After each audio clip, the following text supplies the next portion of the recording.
before we jump in, be sure to hit the subscribe button. Listen, this channel is for people who want to have real conversations, no fluff, authentic, where we talk about money, mindset, and relationships and everything else under the sun, as long as it gets back to the money and how we can level up in life. Now, let's be real. Subscribing to this channel helps my content reach more people, which gets me closer to monetization so I can continue to keep giving you high quality content. Now, if you rock with that, be sure to hit the subscribe button as well as the bell notification. Let's get back to the video.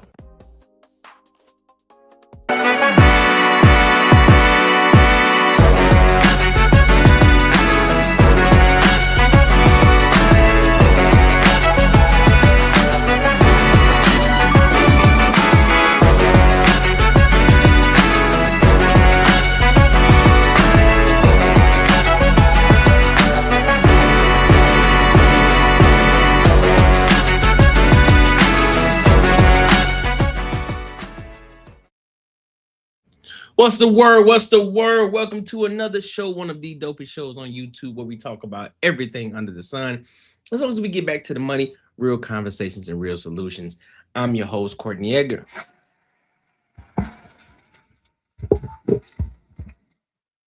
What's the word? What's the word? How y'all feeling? Oh, bitch, what up? What's an uptown nigga like yourself doing down here with us common folk? You know what I'm saying? How y'all feeling today? First and foremost, before we get started, I want to say happy Mother's Day to all of the mothers out here in the world. You know what I'm saying? I know a lot of y'all, it takes a lot for y'all to be mothers. It's a hard thing raising little people. So that does not go unnoticed at all. So shout out to y'all. Today is y'all day. So make sure y'all celebrate it how y'all supposed to. All right.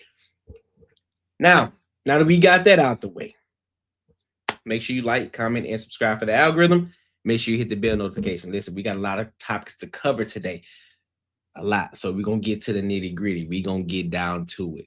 All right. But before we do, there's this new feature that I got going on. That I want to start implementing into my shows with the Courtnee Edgar Show as well as the Banter and Barter Show. All right. So on some topics, right? Not all topics. There are going to be some topics where, and eventually, depending on the type of topics that I have, I may do it throughout the entire show, but it just depends. So I'm going to start doing it maybe a couple of, depending on like how hot the topic is or how controversial the topic can be, I'm going to start doing call-ups, right? Call-ins. All right. And so with these call-ins, so let me give you a quick breakdown of what it actually is. So these call-ins are for you to call in and give your thoughts and opinions on the topic itself. It's not to talk about something that happened last week. It's not to talk about some random shit that just came across your mind. It is to have an actual conversation about the topic at hand. All right. Now, if you come up and you just want to show love, cool too. But the biggest stipulation is if you call in, you definitely gonna be respectful. Definitely. If not, I'm cutting it off. I'm cutting it off as soon as you try to jump on and be stupid. Secondly, in order for you to call in, you need to first be a subscriber. And secondly, you need to super chat. What does that mean? That means minimum $10 to get in, to be put in the queue for a call in. You can go between $10 and $25, and you get 60 to 90 seconds to get your point, to get your shit off. All right. Now, of course, if you pay anything above 25, so let me make sure I get this. Bear with me.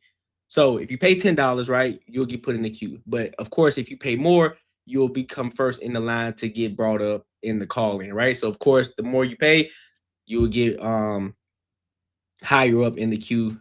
You know, you'll skip the line basically. Now, if you pay anything above 25, then of course you'll get more time to get your shit off, to get your point off. And of course, you'll automatically skip the line. All right. So we got that.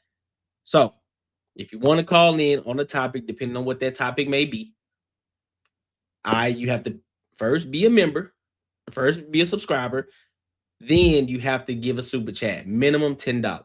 Minimum $10, and you get 60 to 90 seconds to get your thoughts off. All right. Cool. What up, Treese? What's good with you? How you feeling, Treese? How you feeling? How you feeling? How you feeling? Treese, what you think about that? You think that's a good idea? Actually, I want to give a shout out to my dog Nick, man. He the one who actually gave me this idea. He was like, you know what? I was on the Banter and Barter show, and I thought this would be a great idea. You know what I'm saying? You start adding call-ins to your channel, to your show. I was like, you know what? That's a great idea. I didn't even think about that, to be honest with you.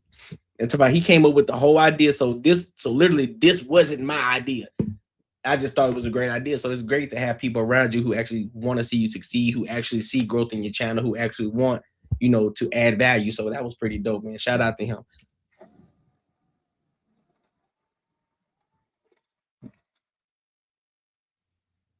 All right, so let's go ahead and get started. Let's go ahead and get started with these topics, man. We're gonna start off light. Yeah, it's a good idea. Okay, all right.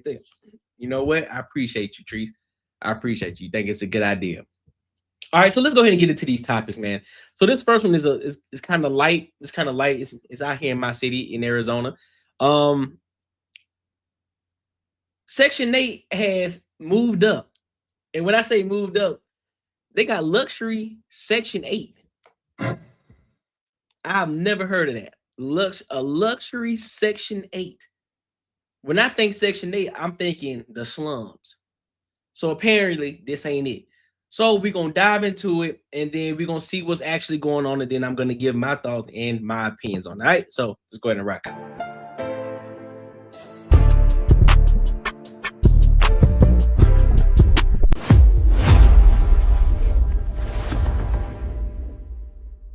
Section 8 community, you think of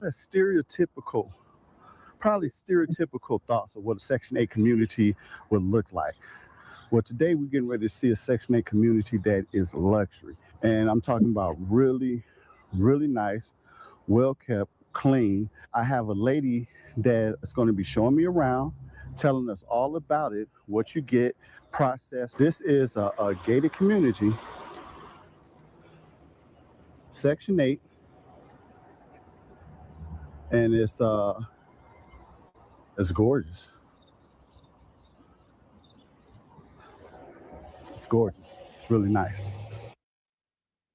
My name is Mina Muhammad. How you doing? I just moved in here. I have Section 8, and it's been a blessing. This affordable housing is Section 8 and income-based housing. Yes, it is. What is they that? do accept both. I just ported into Phoenix. So I originally got my housing in Georgia.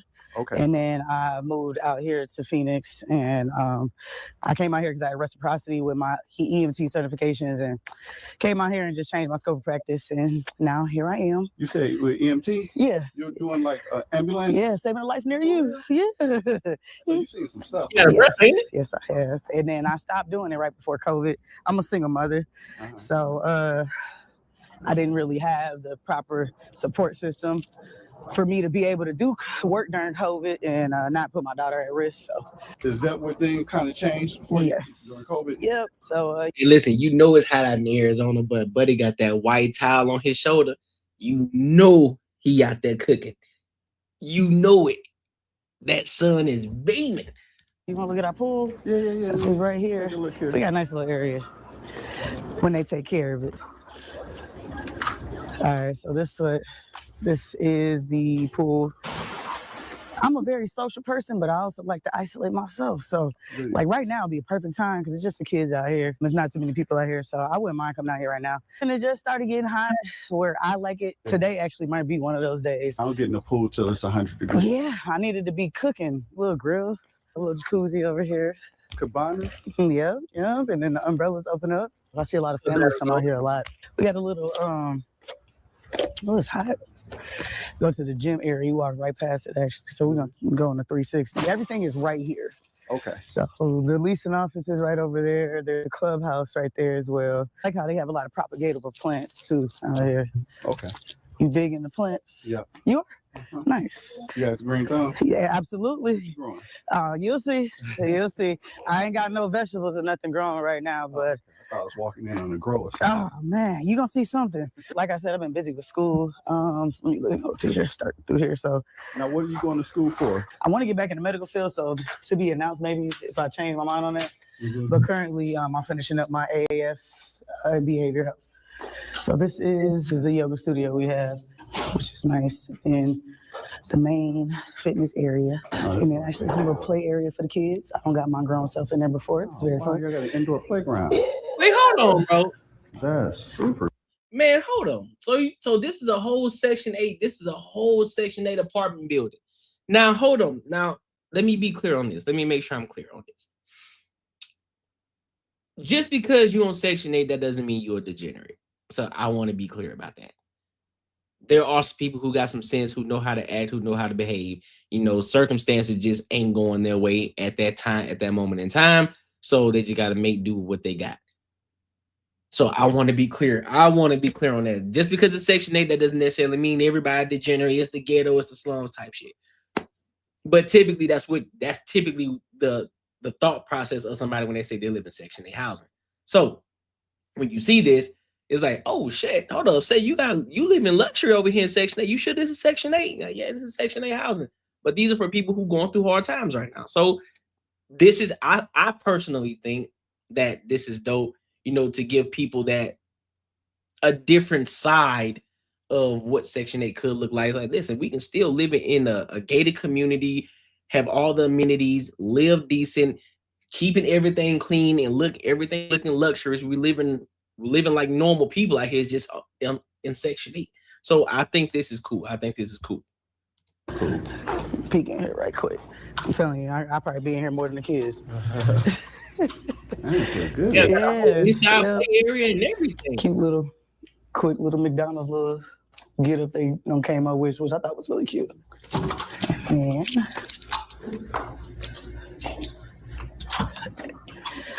they had the public laundry. We got some public restrooms too. Okay. Everything is locked, which is good, I like it. And it's a laundry facility.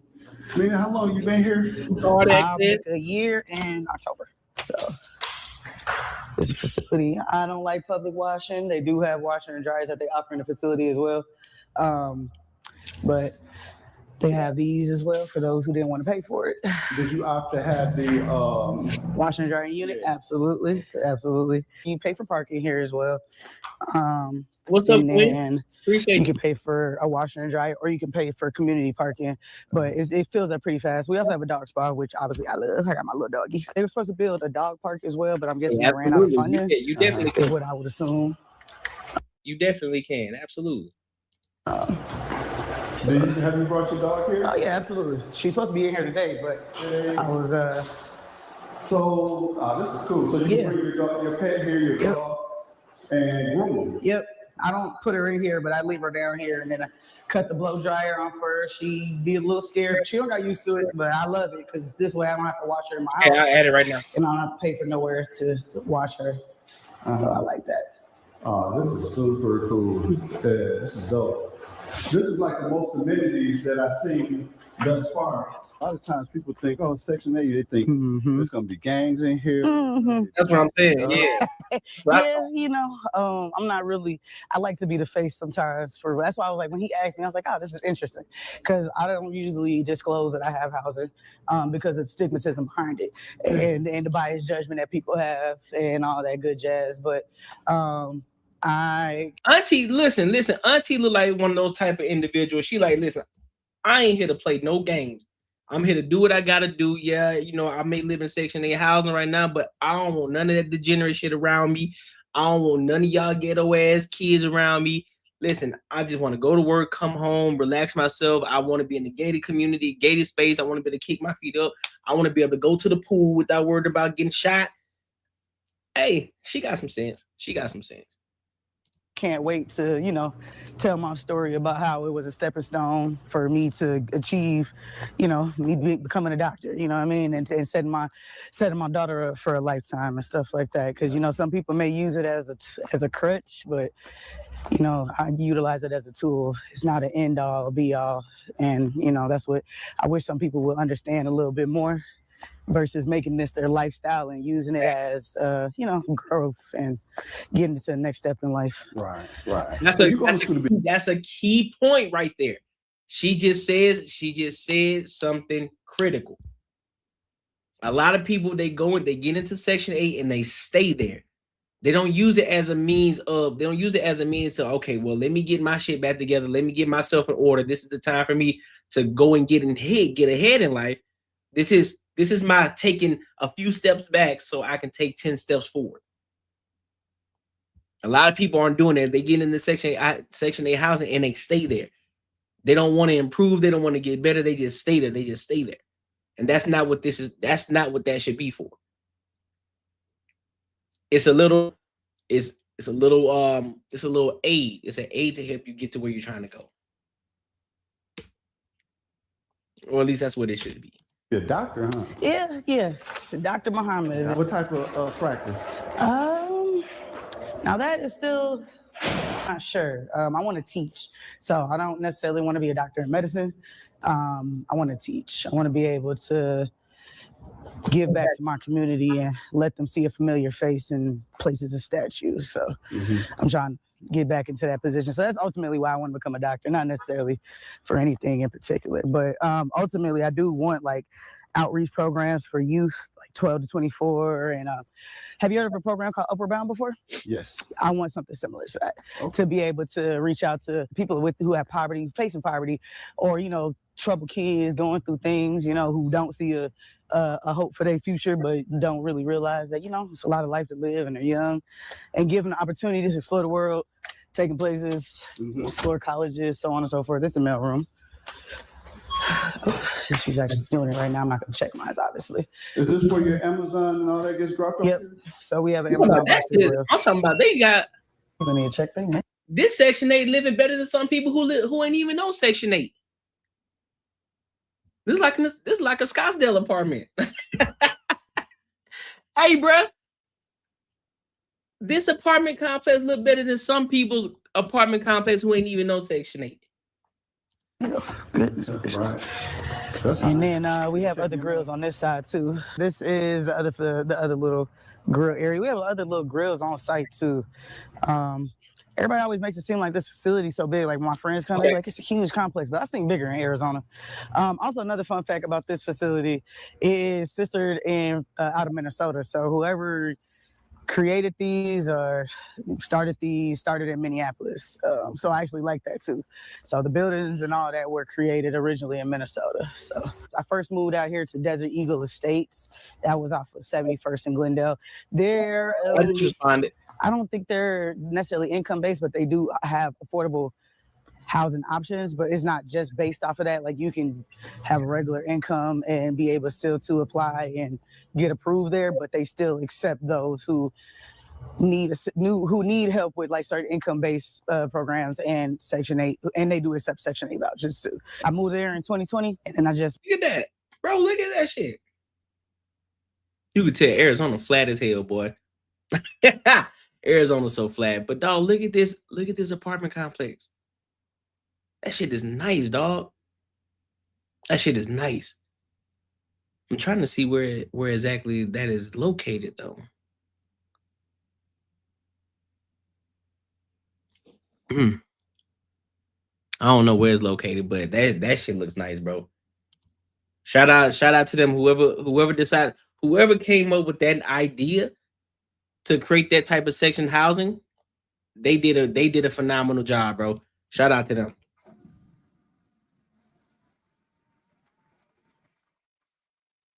And to be quite honest, I do think that's pretty dope that they are doing that too. And again, this kind of goes back to what I've been saying before. Section 8 should not be a lifetime situation. It should just be a temporary situation to get you back on your feet, so that way you can continue to keep progressing in life. That's all that should be. Not this shit that we got going on now with the Section 8, where people been living there for 20, 30, 50, 70, 80 plus fucking years, and you passing this shit down generation to generation. That's not what that should be. Temporary, get in, get out, and move on with your life. That's what it should be. So shout out to them. Listen, if you enjoyed this video, be sure to check out either of these two videos right here. And make sure you share this post with your friends and your family. Yes, sir. Yes, sir. Hold on, man. Let me post something up real quick. I gotta put something up real quick. Give me a second, y'all.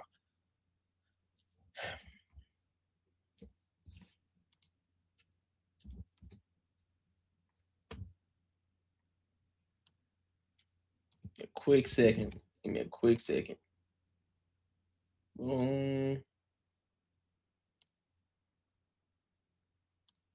Make sure I'm giving the people their credit that's due. Covering their shit.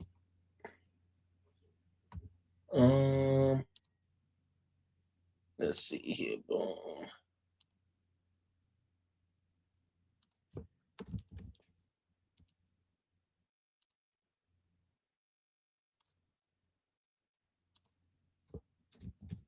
All right, bet. All right, cool. All right, let me check one more thing, and then we'll get back into it. Let me look at something right quick. Starting. It's pretty dope. This is my word, which I made for the streamers. Let me know your thoughts. Tell me. It's pretty dope. It's pretty dope. The work that you're doing on Gwen. This is dope.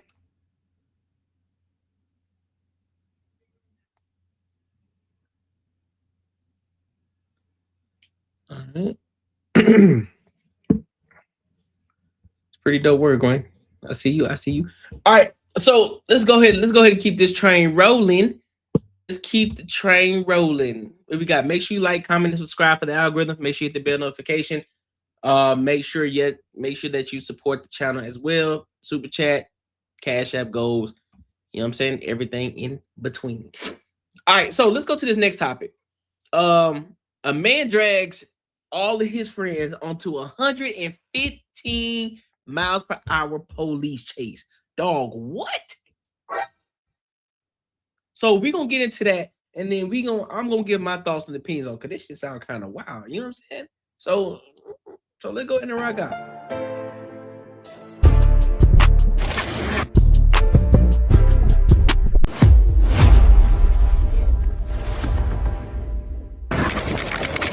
This is a simple traffic stop for speeding, but given the suspect's reaction, deputies now know they are hiding something, and finding out won't be easy. You're gonna get dog bit! You're gonna get dog bit! It's around 1 a.m. on February 13th, 2024, when this Rock County Sheriff's deputy notices a white Camry speeding at 36 miles per hour in a 25 mile per hour zone in the village of Orfordville,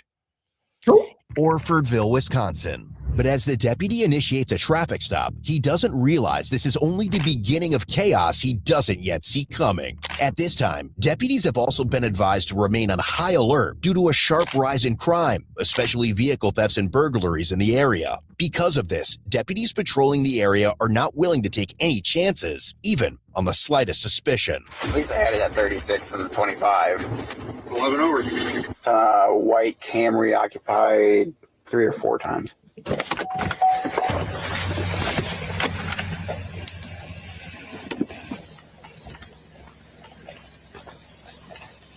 So, Deputy Clip of the Sheriff's Office. Reason for contact tonight, speed 36 and 25. You got your driver's license on you? Yeah. All right. Is it a rental car?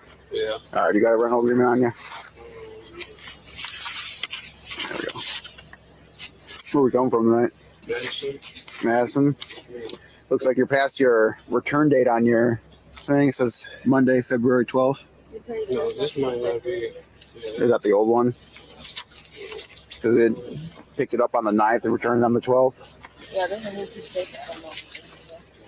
You can, you probably can't call them right now. No, they're usually closed. What's your new return date?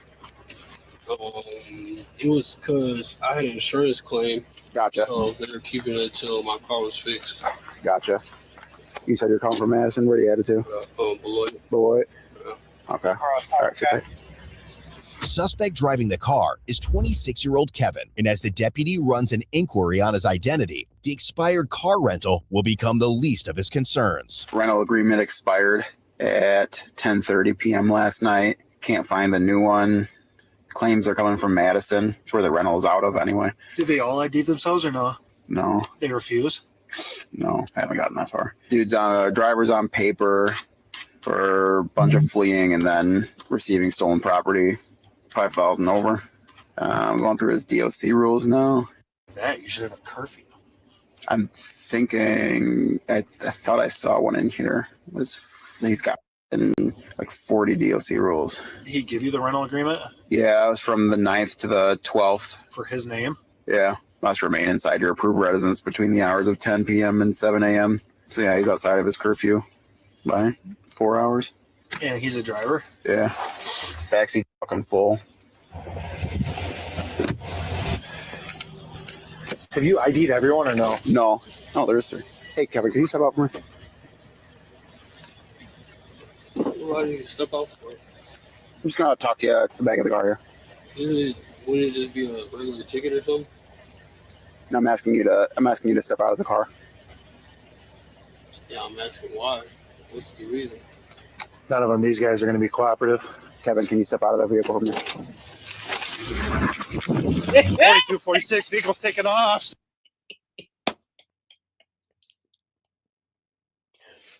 Hey, can you tell me why? Hey, can you tell me why I'm stepping out?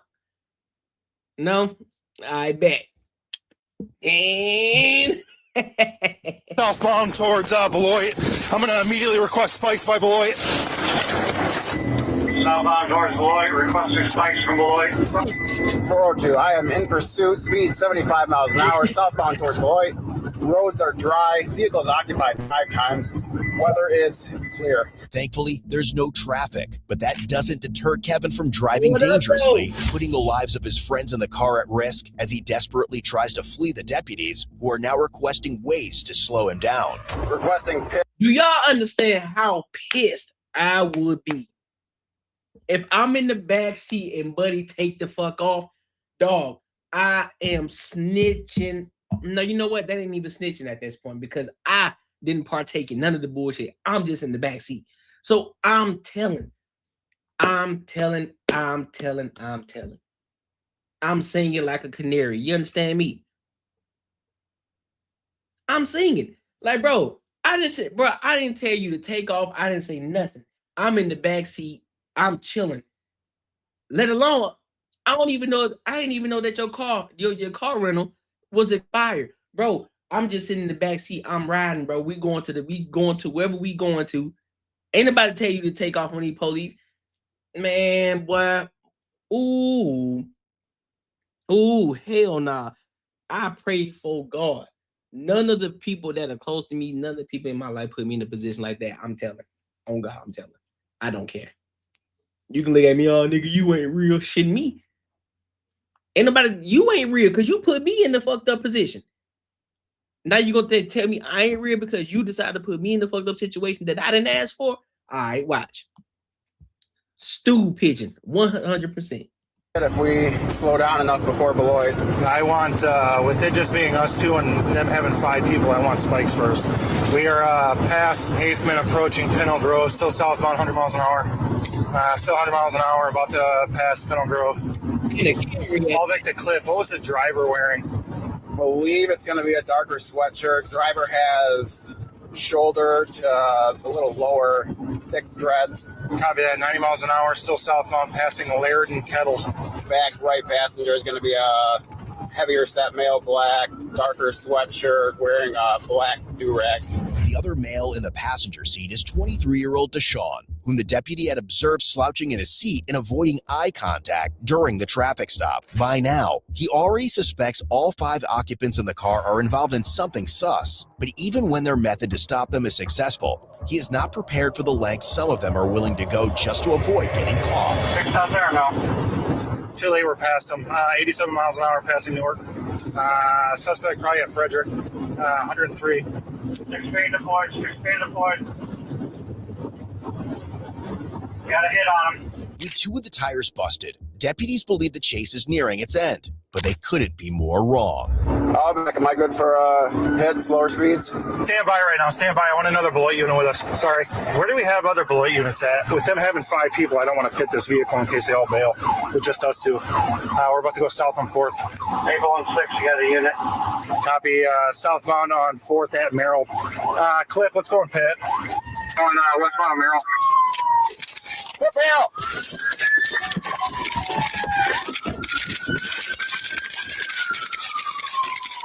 Get the f*** in the gun, dog bit. You're gonna get dog bit. You're gonna get dog bit. Listen, the other shorty, and whoever else was in that passenger seat in the front, and the other shorty behind the driver, they still sitting in there. Hey, you feel me? You feel me? AR Smitty was good, dog. I ain't signed up for this, but I'm sitting down. I'm sitting down. Well, never mind. They out.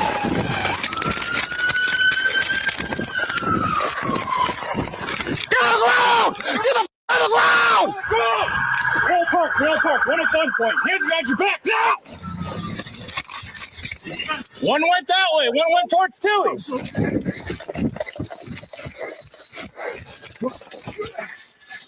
Get on the ground. I got you at gunpoint. How's your fucking move? How's your fucking move? 42, 46. I got one at gunpoint. I'm gonna be 100% honest. I have no idea where I'm at. Yeah, I got a second male. He's cooperative. Are you driving? Go on your stomach. Go on your stomach. Can you breathe? Why are you running, bro? Why'd you guys not run? No, I'm scared. You guys good here? I got a question. Does anybody have any insight? Do police officers have tracking devices on them? Or is it just on the vehicle? I mean, because think about it. Now this is kind of a side note right here, because he just mentioned he was just in the foot chase, and he was like, I don't know where the fuck I'm at. I don't know where the hell I'm at. That's what he reported. So do they have tracking devices on them? I think that would be a great idea if they did. I mean, I know it's taxpayers' dollars, but I mean, hey, gotta keep them boys safe too. They gotta get back home to their peoples. You know what I'm saying? Yeah, okay, we're good. We're good. All right, we're good. 402 driver in custody. You injured? You good, boss? What to say? Battlezone, he said, come take the charge for your brother if you a real one. I am real, but I'm not crazy. You feel me? I ain't crazy. I'm real for not falling for the okie doke. That's what I'm saying, bro. I'm not finna fall for you crazy. I'm not falling for the okie doke. What you missed? You ain't missed much. You ain't missed much, to be honest with you. It's just a foot chase. Basically, it's a foot chase. You know what I'm saying? The chat got you though. Trees got you. Trees got you. Don't worry. All right, sit up. Okay. All right. Man, you're making me run. I'm a supervisor, dog. I don't do this. Put your hands out back behind you. I'm not gonna with you, all right? You're good. I get you scared. I'm scared too, man. People don't run if they're not doing dumb. You know what I mean? What's this guy? God, prison. Why are you doing this to yourself, dude? That's just stupid. Where you gonna go, bro? Realistically, all you got is misdemeanor charges. All right? No weapons or guns on you? On your side? 4246, just to confirm, there's 2 males and 3 females, correct? Yeah, 10-4. Stand up for me. Got him? Yeah. 10-4. You guys got the driver? I think the sergeant's alone with 3 at gunpoint. Okay, and Beloy just said they have a male, you got a male, and Linder has 3 females. How many males in the car? Yeah, that should be everybody. I'm walking my guy out. Oh, sorry. Hey, you're good, brother. Hey, you okay? I kind of threw you into the fence. You good? Just a female.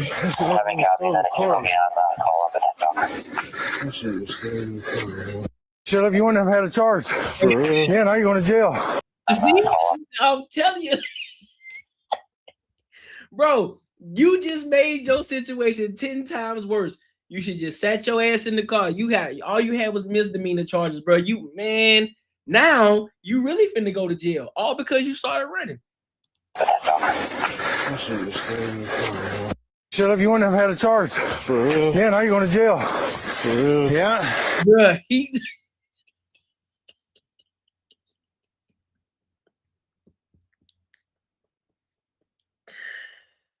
Bitch, get your stupid ass out. That shit was dumb as hell. Dog. First of all, this is why you need to pay attention to the shit that you got going on in your life. All you had was misdemeanor charges, and just by the simple fact you saw the police, you decided to start running. What you running for? But I understand the mindset that you thought that you were scared, like, oh fuck, we in this car chase, so everybody in this motherfucker guilty. No, that ain't the case, because you ain't the one driving. The nigga who was driving, he's the one that's in trouble. You just had to sit there and be like, man, listen, bro, I don't know what the hell. I'm just in the backseat. And I understand it, because he got some charges on him. He just sitting back there. That's why he wasn't making the eye contact, got some little misdemeanors. He's gonna get it. Matter of fact, he probably wouldn't even got touched. He probably would have got let go that night. They probably would have let him off. Real talk. He slap on the wrist, probation probably, because of some misdemeanor charges. But now you finna do what? Probably finna do some months. You're gonna do a few months in jail, because you ain't have no weapons and nothing like that, so you weren't really a danger. You just ran. Now he like, shit, for real? Hey, you know when the nigga feel dumb and they take some shit, you like, man, for real? You're the passenger, man. You can't control what the driver's doing. Damn. You see what I'm saying? You didn't have no control. You just should have kicked back. Yeah, you fucked up. Now you got me all out of fucking breath. You're out of breath. I got a driver in the back with me. Perfect. Good job, Sarge. It didn't take much. He's as out of shape as I am. We got to get to the gym, big dog. Man, I ain't signed up for none of this, man. I didn't sign up for this shit either. That's why I promoted, sit in my car and do nothing. You guys got lucky. I just took my dog in to get his teeth done. One of you guys would have got bitten up. While Kevin and Deshaun both run for their lives, the three women in the car stay behind, choosing to wait for the deputies. And the story they eventually share is something quite different from what deputies had suspected about them all along. I'm glad you guys stopped them. I was so scared. It was probably terrifying, sister. It was so You don't got any bomb threads, nothing, right? No. Okay. You're going to go with officer one word, okay? Back this way. Back over this way. You're ready to go ahead and take a seat for me. Ouch. Look at Sarah. There's a dog in here? There's no dog in here. Okay. All right, go ahead and hop in there for me. Nope, no dog in here. I was going to say, don't put me in nowhere with no dog, please. What do you need? What do you... Oxygen? Dude, I caught that guy. He's all the way up to the park. Told the driver to step out of the car over and over, Bill. Yeah. He's like, why? It's just a ticket. I'm like, give me step out of the car. Looks at me. Okay. Catch your breath, man. This is DL. Yep, Kevin. Yeah, that's okay. He gave me his driver's license before he ran. All right, I'm gonna go run them. Let me check with all back, but I don't think we're charging females or anything unless they're on paper or something. Yep, I'll run. I didn't count it. The back right passenger had like $500, $700 on him. Yeah, big old wad. In a foot chase with all that behind me threatening the dog. I'm like, we don't have a dog. We don't have a dog. It's nice. Like, bro, he's lying. With both Kevin and Deshaun in custody, deputies begin speaking with the three female passengers to understand what led to this chaotic chase. But they soon realize that the reason may have very little to do with them. Dude, what happened tonight? We met them at the bar and we. No, so to give you a quick backstory, let me catch you up real quick, Clown. So they got pulled over, and the driver, he had an expired rental. He had an expired rental vehicle.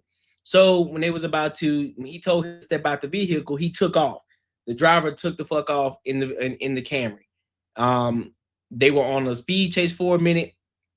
And so after that, tire got busted.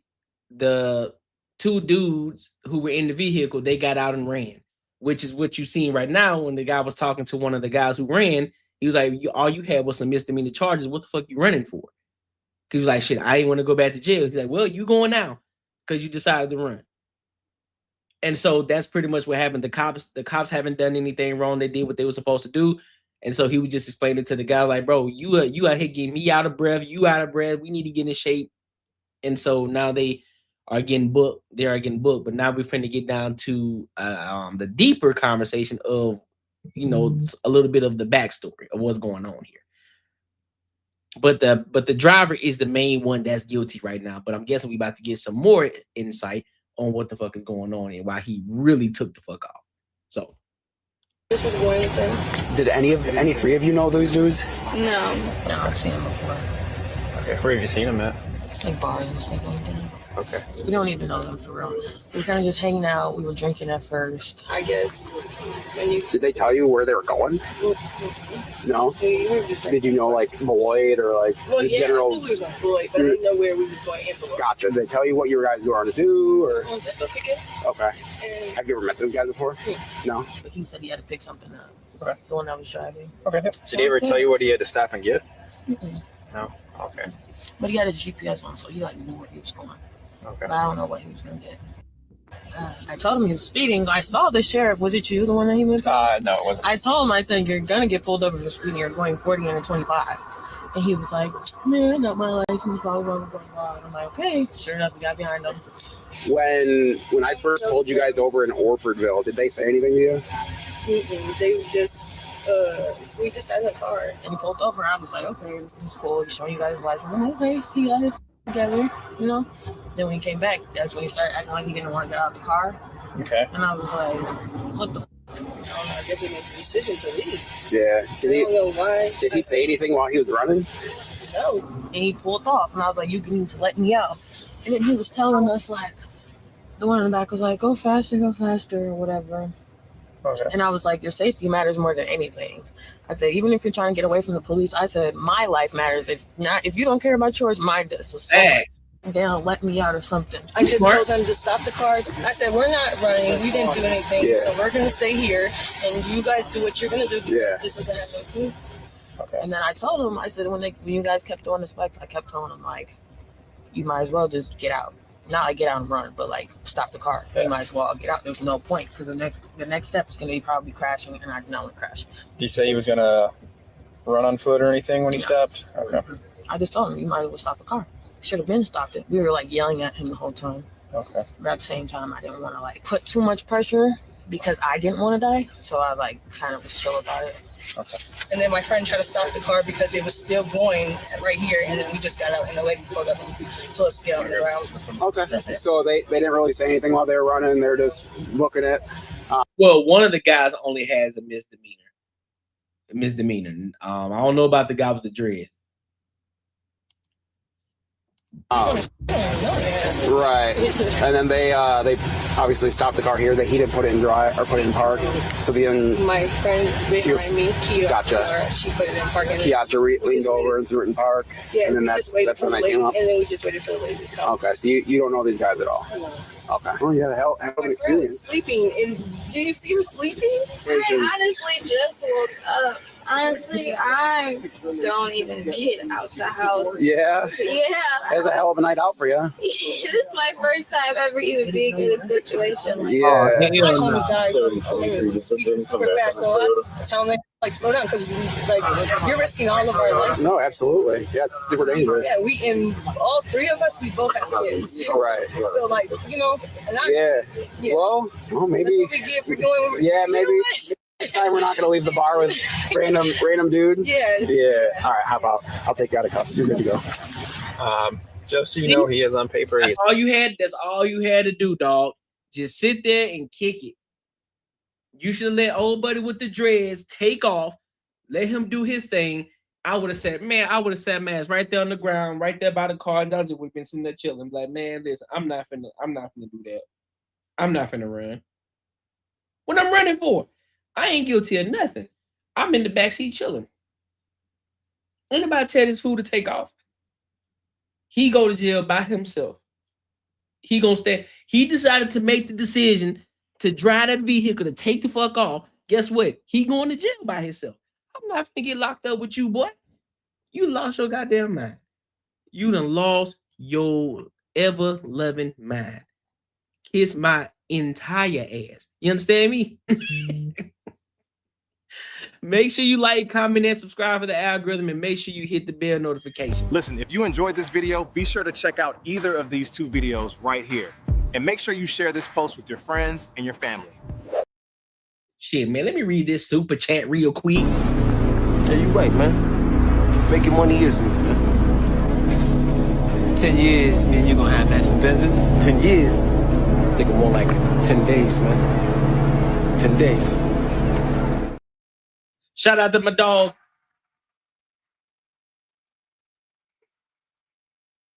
Shout out to my dog, A.R. Smitty, for the $9.99. He said, I didn't sign up for this. Facts, bro. I didn't sign up for none of it. I didn't sign up for none of it. And you ain't finna put me in a compromising position. Absolutely not. Nope. Nope. You ain't finna get me. You're not about to get me. You can kiss my entire ass. You understand me? My entire ass. You can kiss it. You can kiss my entire ass. So, let's get to this next topic. I want to go ahead and I want to kind of cover this real quick. I don't want, even though it's the main topic, I don't want to cover too much of it. I mean, because we already kind of understand what's going on with it and what happened with it. But there was an update with the Pooh Shiesty and the Gucci Man topic. So we're gonna dive into that a little bit, and then I just kind of give my thoughts and opinions on it. Then, you know, rock out. You know what I'm saying? So let's go ahead and get into it.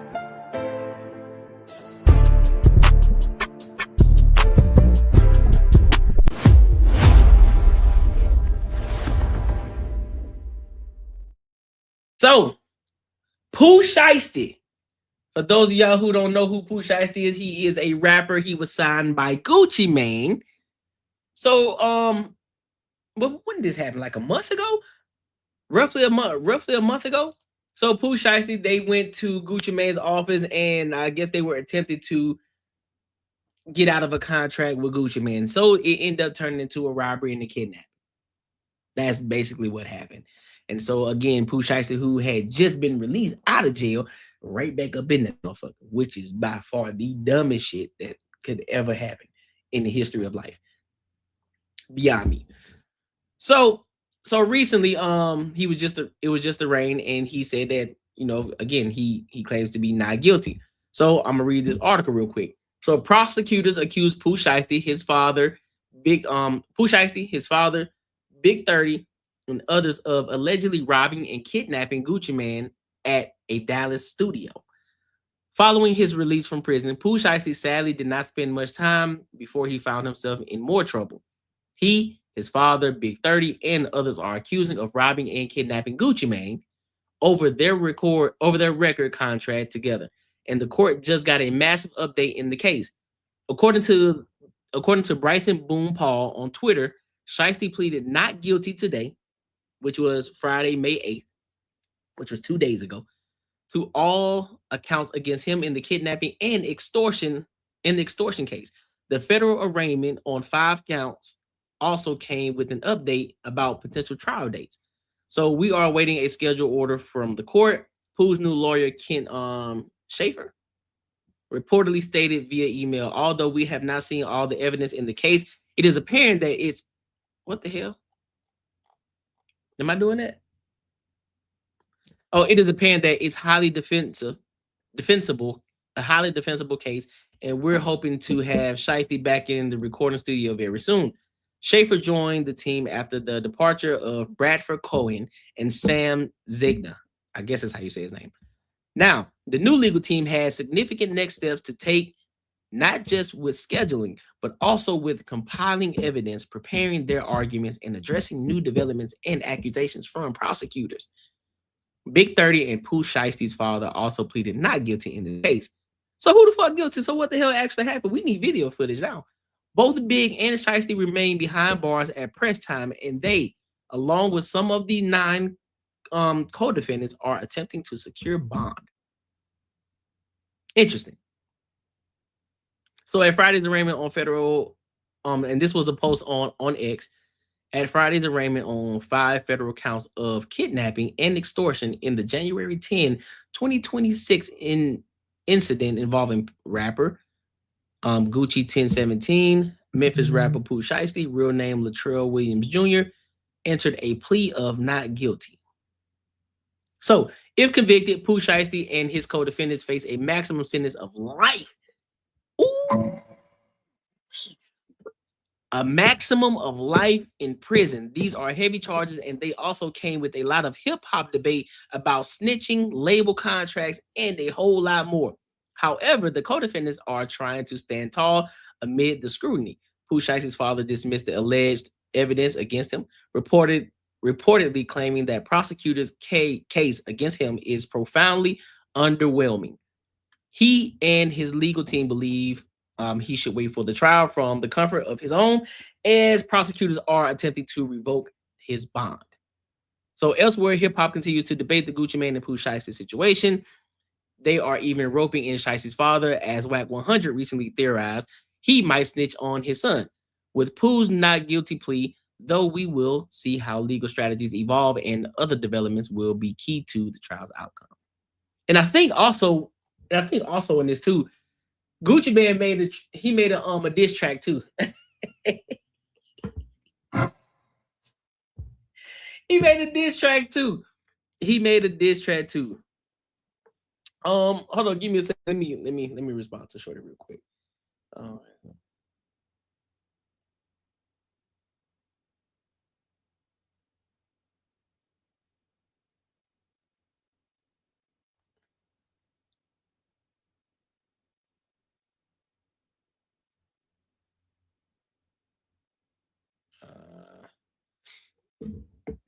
Let me see. What did he say? You say, yeah, you hear me? Right, his whole father.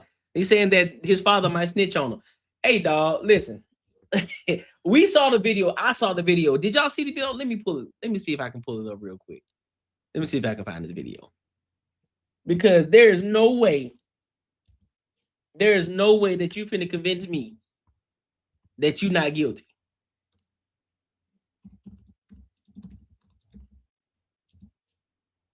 Let me see.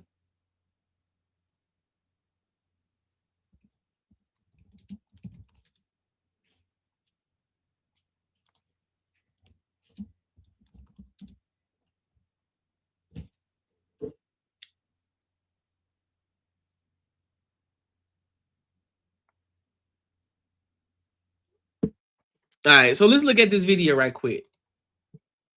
Involved in the robbery and kidnapping of rapper Gucci Mane have been arrested. Officials say the alleged ringleader behind the attack was rapper Pooh Shiesty. Our Preseda Olguin has been on top of this story and has the latest.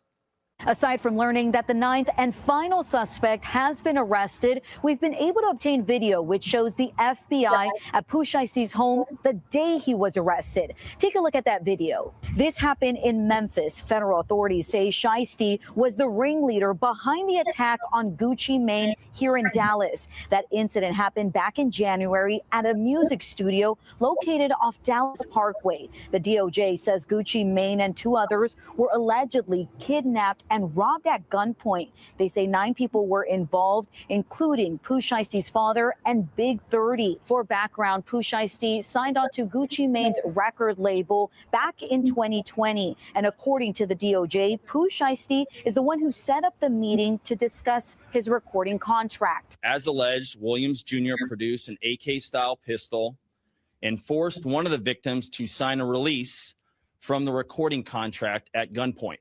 The remaining conspirators displayed firearms and robbed the other victims of Rolex watches, jewelry, cash, and other high-value items. Pooh Shiesty was released from federal prison in October and was placed on home confinement. So why are you pulling up? So first of all, you already look guilty when you got a Shiesty mask on your face. Why are you pulling up to the studio with a Shiesty mask on your face, big dog? Why are you pulling up with why? Let's look at this again. Why? and was placed on home confinement for a previous conviction, meaning Clown. that it's I'll read likely that super he chat was after this. wearing an ankle monitor at the time of the crime. Officials say all 9 suspects will be transported here to North Texas, where they will face their crimes. Now, if convicted, each suspect can. Man, listen, dog. I'm not going. I'm not going, bro. You ain't finna convince me that you ain't guilty, bro. But I gotta be. But again, we got video evidence. Still, if they ain't been charged yet, then if they ain't been charged yet, you know what I'm saying? We just gotta wait and see the verdict. However, it ain't looking too good. That's all I'm gonna say. It ain't looking good for you. It ain't looking good for you. It ain't looking good for you on no level. That's what I'm saying. He's guilty by his namesake, right? That's a fact. I don't trust nobody who named themselves Shiesty. Why would I trust you? And let alone they kind of. I mean, I know Gucci probably was looking at it from a business perspective. You know what I'm saying? And he probably was like, you know what, that's dope. You know what I'm saying? It's a bit edgy. It's gonna bring, it's gonna bring in a different demographic of people. Whatever the case, he probably looking out for the young YNs. Like, you know what, let me get him off the street. You know what I'm saying? So he can at least put this shit in the album. They can just rap about it instead of actually being out there in the street and shit. Let's get him off the street. I see the idea behind it. But man, some people, dog, you just gotta leave them on to their own demise. You gotta leave them to their own demise, bro. That's about the dumbest shit. And then what makes it even worse, you got the dad involved in this shit too. He just as dumb, if not dumber. Bro, you got to be the dumbest. You gotta be a whole clown fool to sit up here and go into somebody's studio, which, by the way, Gucci Mane, who was once a crazy motherfucker before he went to jail. Crazy. And you decided to pull up on him. The person that pays you, you decide to pull up on him. Boy, some of y'all dumb, dog. I just gotta call it. Some of y'all niggas is dumb. That nigga crazy. You understand me? Some of y'all niggas are just out of pocket. Some of y'all are just goddamn stone fucking crazy. And I don't get it. But that's all the information that we got right now in regards to that situation. I'm pretty sure we're gonna get an update soon. But I'm gonna be honest with you, bro. Unless some shocking evidence come and they can't prove it, it ain't looking good for Shiesty. It ain't looking good for him. But we'll see if any more information comes up. I'll be sure to update y'all on it. All right, so make sure y'all like, comment, and subscribe for the algorithm. Make sure you hit the bell notification. Listen, if you enjoyed this video, be sure to check out either of these 2 videos right here. And make sure you share this post with your friends and your family. Let's get to the super chats. Yeah, you right, man. Making money is me, man. 10 years, me and you gonna have matching Benzes. 10 years. Thinking more like 10 days, man. 10 days. Yeah. Shout out to clowns.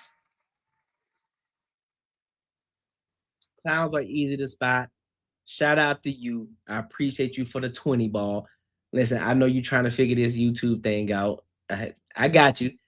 I think what it is though, clowns, I think it's a little delay on your end. So that's probably why you haven't seen me that I acknowledged your super chat. But yes, I got the super chat and I appreciate you for the 20 ball. You feel me? Appreciate you for showing love, gratitude. All right. So let me read this. Let me read it down. Let me see. All right. Boom. All right. So next topic, let's topic. Ooh, do I want to go to that one? I don't think I want to do this one. Do y'all? Let me ask y'all. Let me ask the chat. Do y'all want to talk about this Chappelle and Michelle Obama topic, or should I just skip it? Y'all tell me. then I just go on to the next topic because I know. Because we can either talk about for the next topic, we can either talk about the Chappelle and Michelle Obama, or we could talk about mediocre tutorials and reviews, him quitting YouTube. Tree says skip. Tree says skip.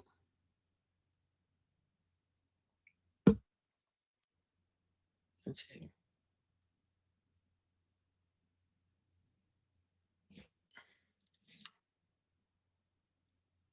Oh, give me a second. Give me a second.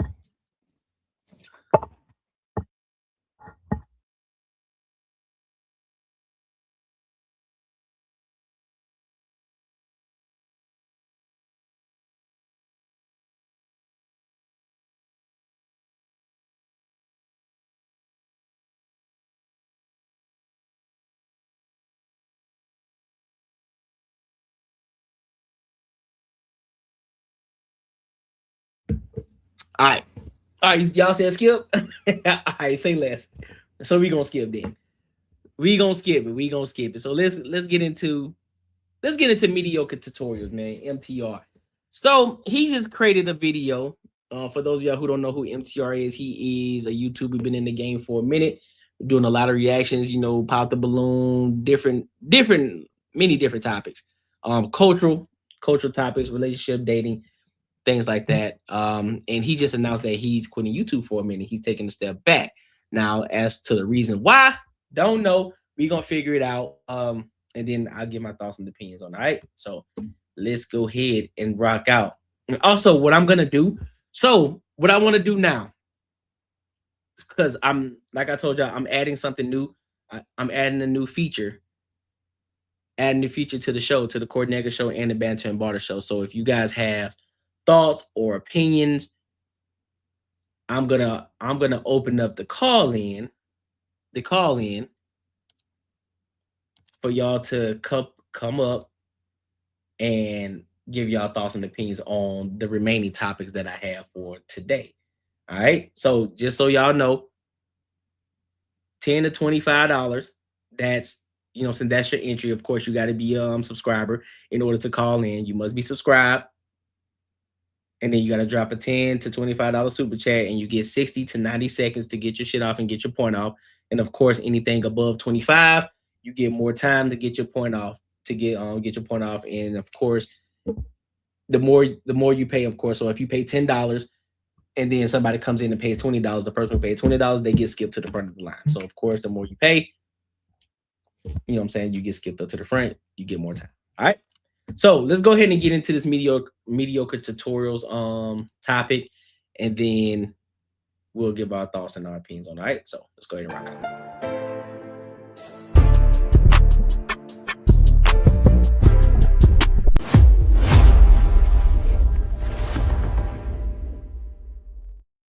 Started in the content. Shout out to my guys of the MT Army, my fellas. All right.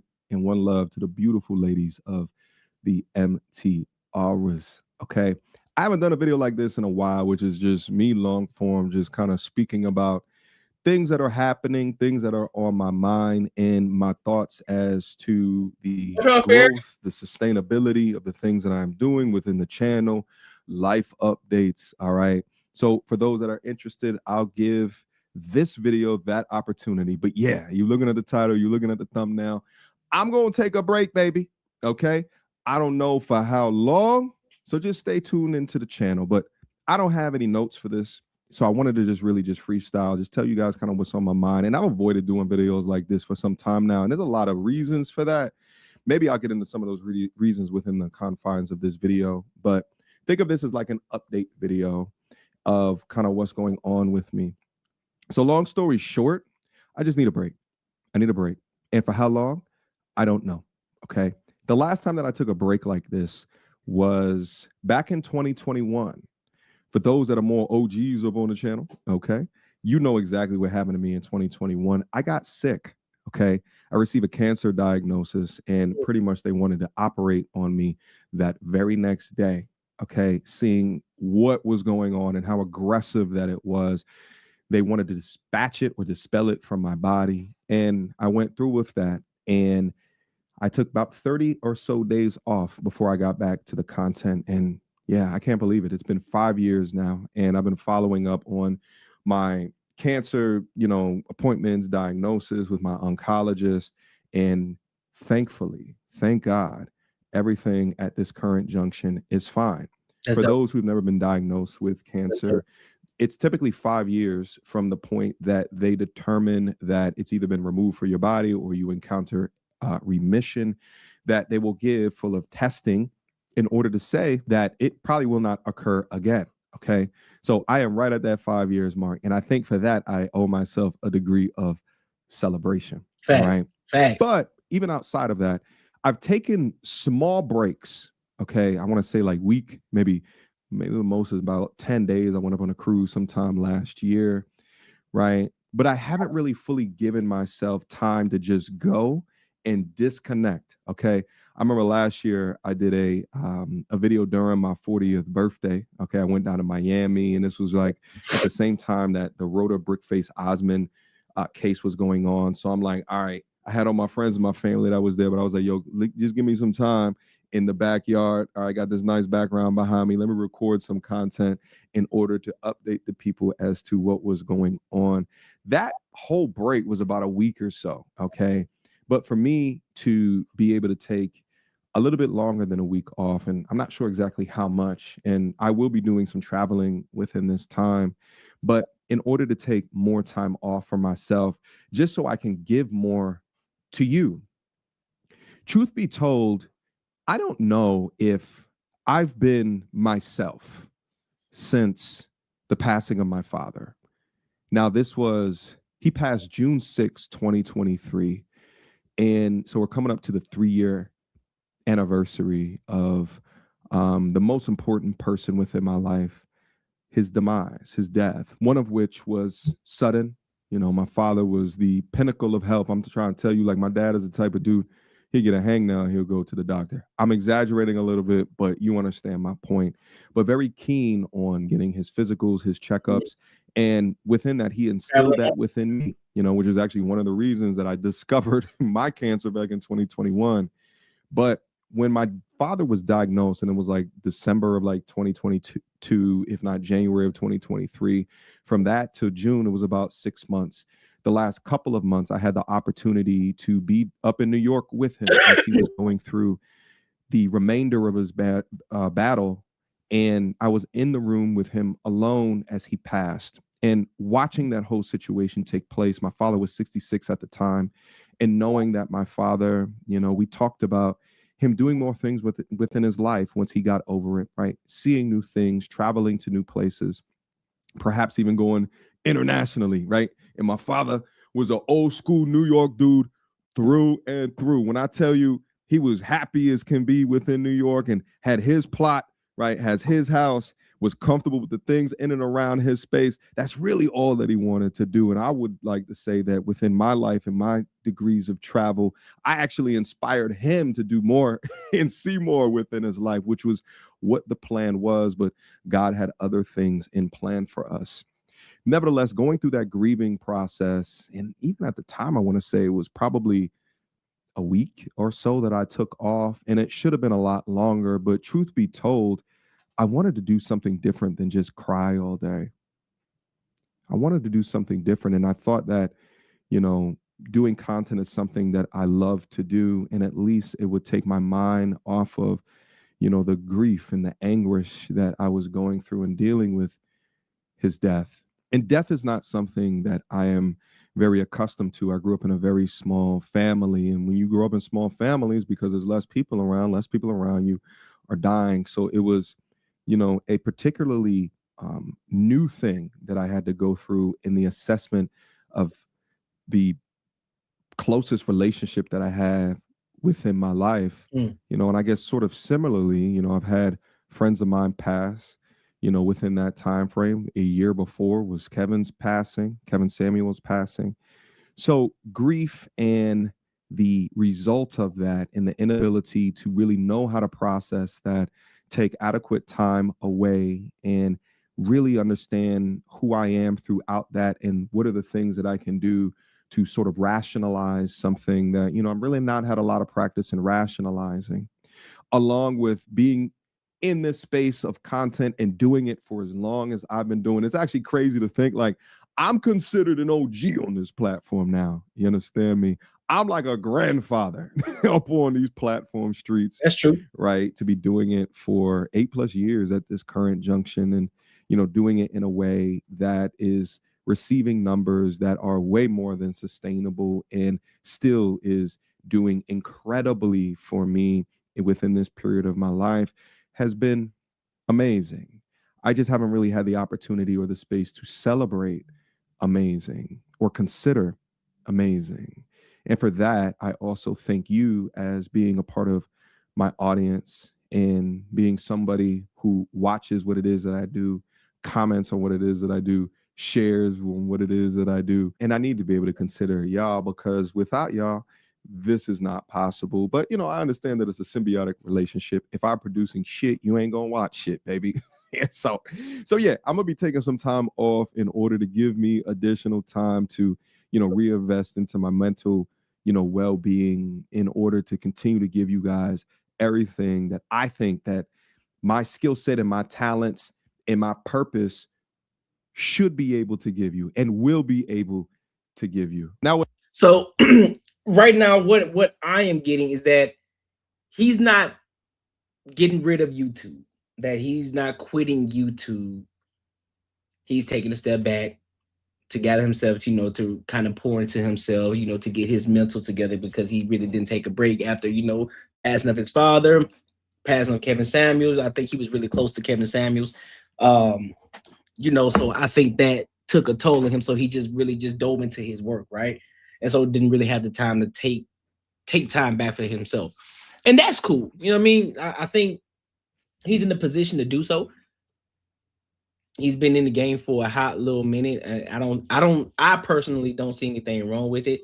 I think just for me, in the way that I look at things, I think because he embarked on it so hard, the fact that he was just working,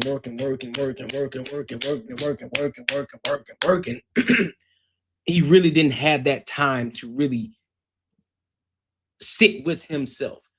And so this is one of the things, and shout out to Anton, shout out to AD for this one too, because I kind of got that same sentiment from him.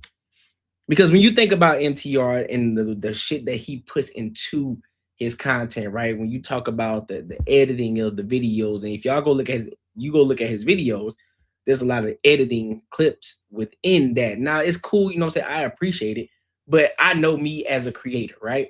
I know me as the businessman in the aspect of it on the back end. I know how straining that shit could be. So my goal, my main thing is I want to make this process as easy as I possibly can for me. As easy as I can for me, because it's a one-man show. It's a one-man show over here. So I'm the one that's doing everything. So I don't want to put myself in a position where it's like, all right, bro, I need a fucking break.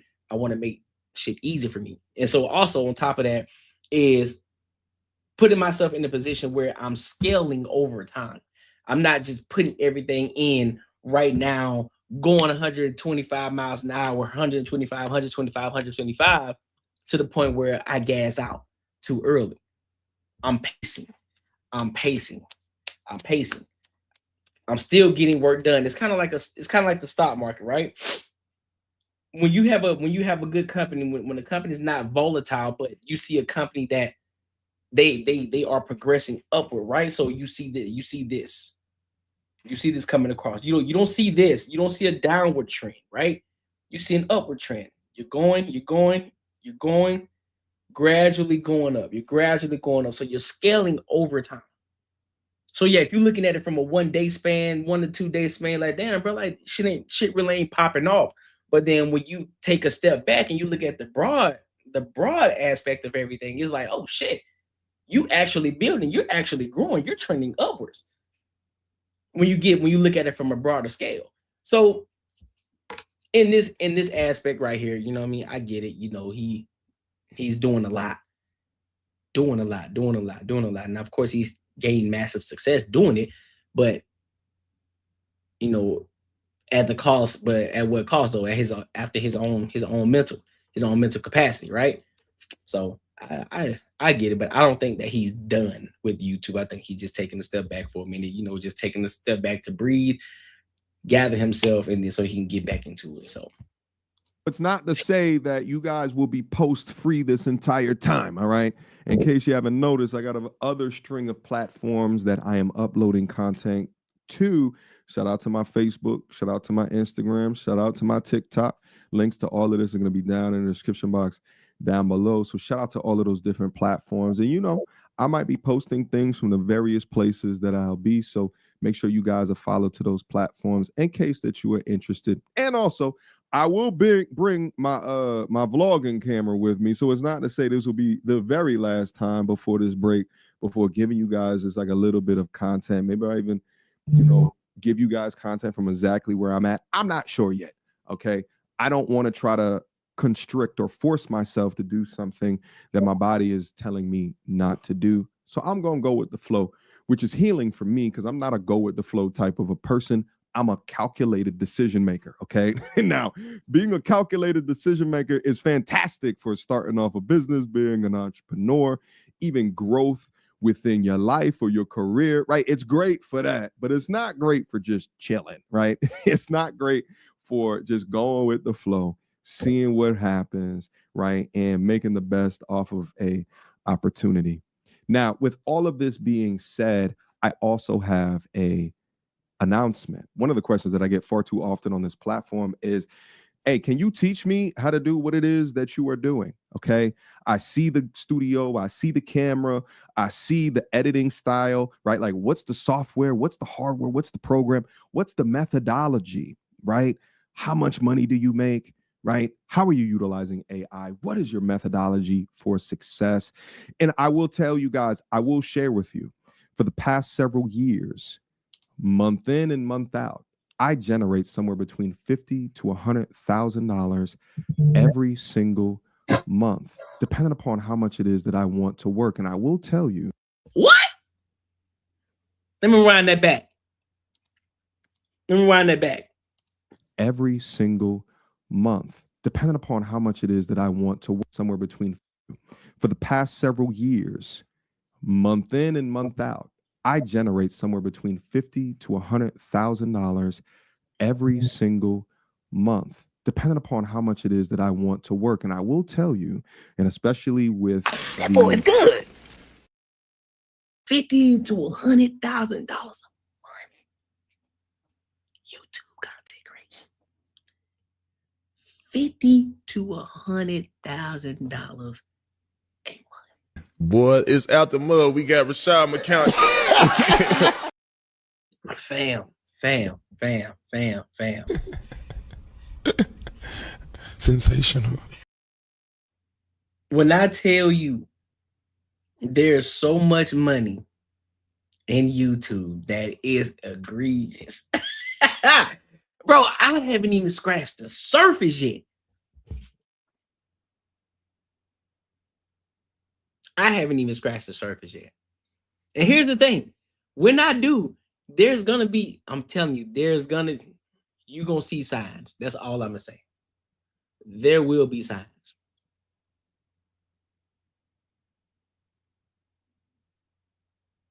That's crazy, dog. Most you making somebody's salary on a monthly basis by creating content. And people are calling you, oh, you just a YouTuber. Yes, you're 110% right. Yes, I am. Let me tell you what else a content creator is. If you want to listen, let me give y'all some insight real quick, because y'all think that just content, y'all think that it's just turn the camera on and then not automatically you're just a content creator. There's so much that goes on. Now watch this. Let me show you something. Let me give y'all some quick insight real quick. Where's it at?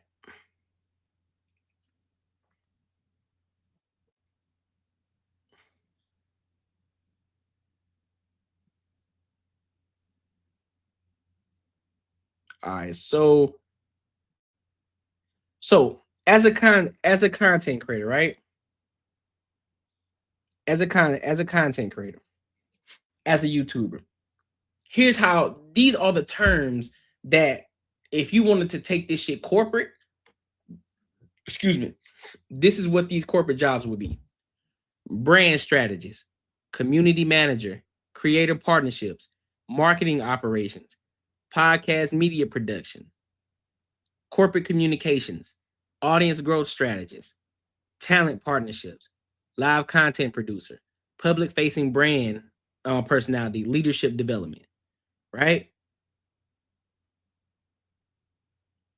Learning and development, training specialist, program manager, community engagement, employer branding, internal communications, operations leadership, recruiting marketing, social media brand partnerships, transportation communications, employee engagement, process improvement, change management. So all the things that you're doing when you're creating content on YouTube, all the things that you have to do on the back end, you are building the skills that can be transferable into the corporate world. So it ain't just cutting on the camera and just talking. There's more that comes with it. So when you look at somebody who makes $50,000 to $100,000 a month, you think somebody feel bad when they say, listen, bro, you just a YouTuber. You damn right I'm just a YouTuber. Do you understand, nigga, $50,000 a month to $100,000 a month? Just to turn on the camera and react to a conversation or react to somebody's content and giving your perspective from your viewpoint, regardless of the angle that you're looking at it from. I always give it from my perspective, the ENG perspective, which is the earn not given perspective. I always give it from that point of view. Anton Davis gives it from a C student's perspective, business perspective, right? Earn not given community is my personal take, as well as the viewpoint that I look at it from, which entails business, my military background, my sport background, as well as my corporate background, as well, and the way that I was raised with a two-parent household. So I bring all of that into perspective, and I give it from my angle and my perspective. You know, with a little bit of entertainment, with a little raunchiness that comes with it.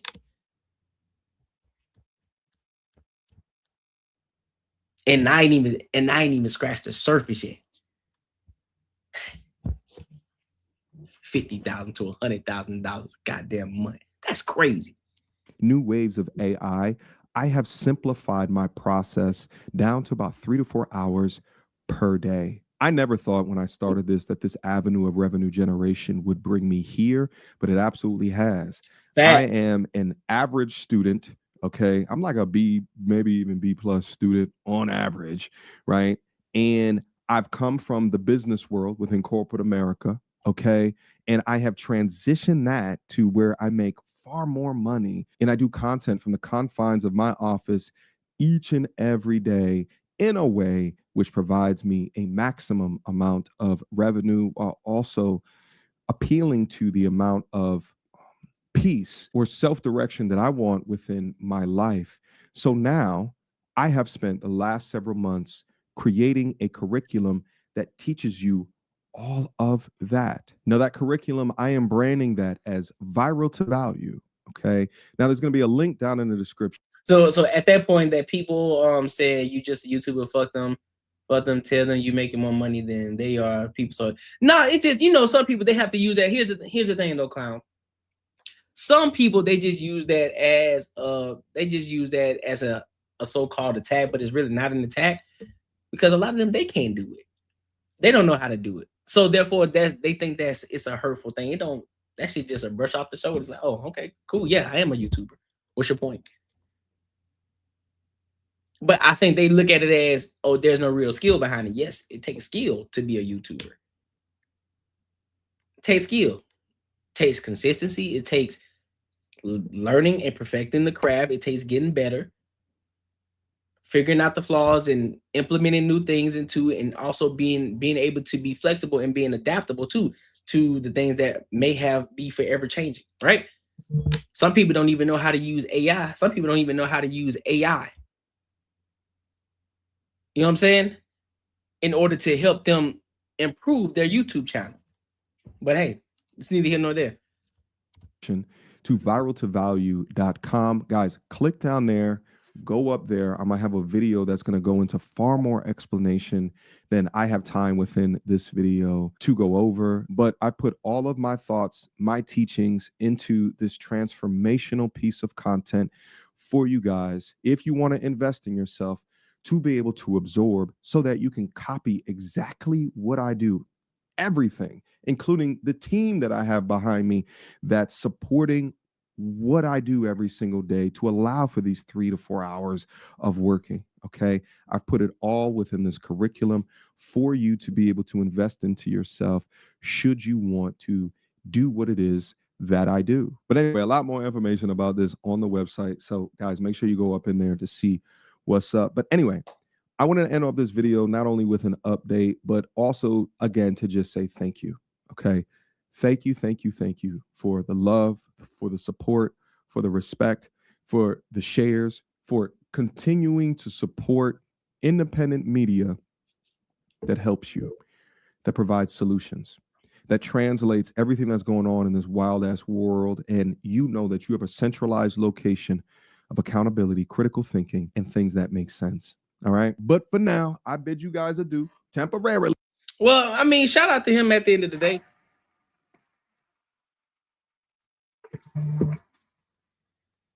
Shout out to MTR, bro. Like I said, I don't think that he's going anywhere. He's just taking a quick little break to gather himself, get himself together. So, I mean, that's cool. I don't see nothing wrong with it. We'll still making more videos eventually. You know what I'm saying? The people that's rocking with him, they're gonna continue to keep rocking with him. So yeah, I don't see anything wrong. I don't see anything wrong with him. Shout out to him though. Shout out to him.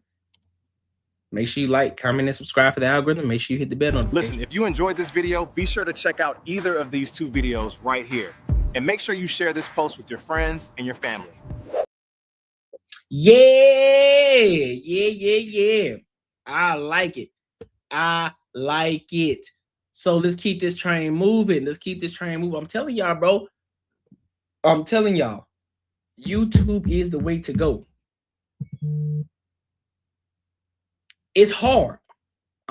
It's hard.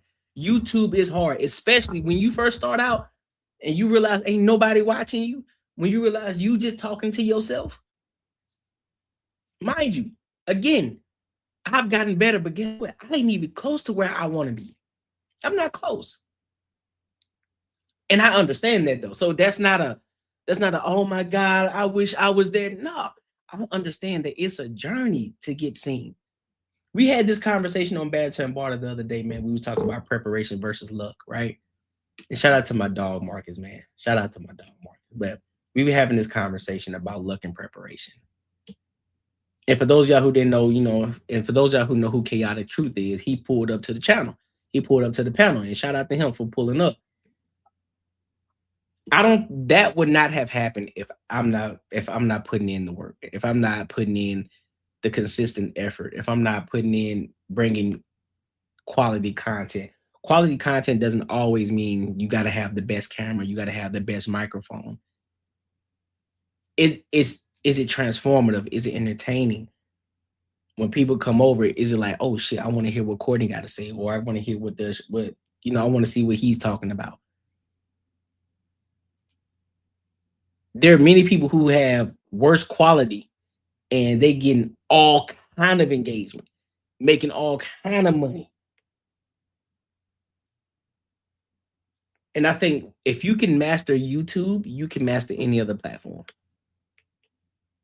If you can master YouTube, you can master any other platform. That's why when you see TikTokers and shit, they come over here and try to create a whole channel. It's hard for them to do that. It's hard for them to transition from a TikTok space to a YouTube space. It's different over here. It's a different beast over here. But if you know how to do it, and you know how to, and you understand that it's more than just the content in itself. It's about the back office and how you're building and how you're strategically building your channel. You could do numbers over here. It's gonna take time. You ain't gonna blow up overnight. And a lot of times you don't even know what video gonna blow up. If you do live streams, you don't know what live stream gonna blow up. You don't know. You don't know who's gonna clip your shit. You don't know what video that you do clip is gonna go crazy. You don't know. You just gotta continue to keep showing up, continue to keep building, continue to keep growing, dog. That's what this preparation meets opportunity. The more prepared you are, the wider, the closer you're gonna get to that opportunity. And when that opportunity open up, you already gonna be ready for it. You ain't gotta get ready for it because you've already been preparing for this shit for so long already. So when the opportunity opens up, it's just a regular day for you. It's like, oh shit, man, I've been doing this. Now, this ain't nothing new to me. So yeah, bro, if you trying to get into content creation, definitely the way to go. And I still think that YouTube is in its infancy, as well as people who doing podcasts and doing live streams and shit. This shit's still in the infancy, bro. It's still in its infancy. So it may seem as it's saturated right now. There's a lot of people who are barely even on YouTube. There's still a whole lot of people that aren't even on YouTube. And mind you, it's so big that there are niches that you never even heard of before. And they doing numbers. You like, bro, these niggas doing numbers over here? I'm telling you, it's crazy, dog. YouTube is a huge space. YouTube is a huge space. So yeah, let me read this real quick. Once I start being a content creator on YouTube, like, you know, I know me a little bit before.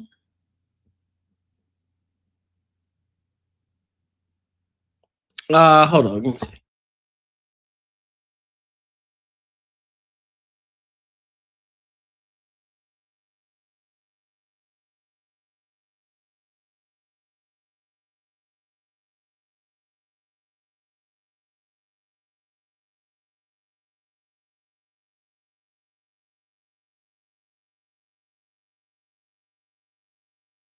So let's go to this next channel. Let's go to this next topic real quick. Let's go to this next topic real quick. All right. So do y'all know who Courtside Les is? Y'all know who Courtside Les is? No, before we get there, let's go to this one. Before we get there, let's go to this topic. There's this video that I saw on X about this woman. She's saying that men are clapping back at women, and she's saying that they're making valid points. So I want to watch this video, and then I'm gonna give my thoughts and opinions on it. And again, y'all see what's going on at the top of the screen here. If you want to give your thoughts on this too, you already know what to do. All right. So let's go ahead and rock out with this topic here.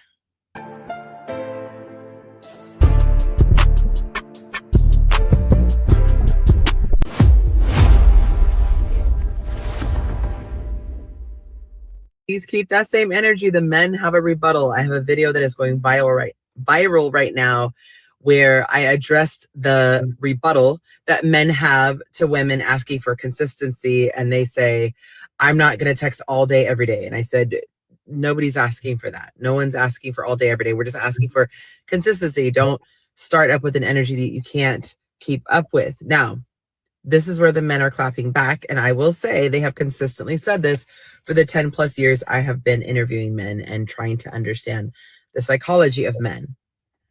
Men do not mind pursuing. Okay. So ladies, keep the same energy in the comments as the other video. Okay. I'm about to break this down, fellas. I told you I would.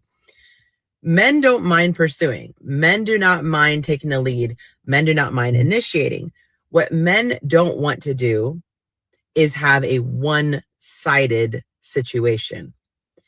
They are not looking for the woman to pursue him back, but what they are looking for is a feminine level of reciprocity. She's not jumping into the driver's seat and taking over the steering wheel, but she is participating from the passenger side of the proverbial car. Okay. What does this mean? She's giving him choosing signals. She is signaling to him, you are barking up the right tree.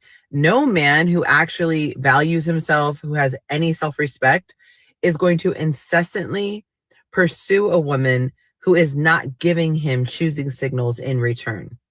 He is going to back off, see if she comes forward, or he's going to leave her alone completely.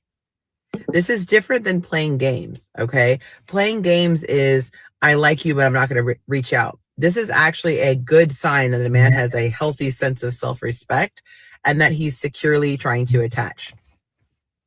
The best thing that you could do if a man is giving you attention and you're interested in him is to stay in your feminine, but let him know that his efforts are desired, his energy is wanted, his interest is something that you like to have continue. Fellas, let him know in the comments if I've hit the nail on the head.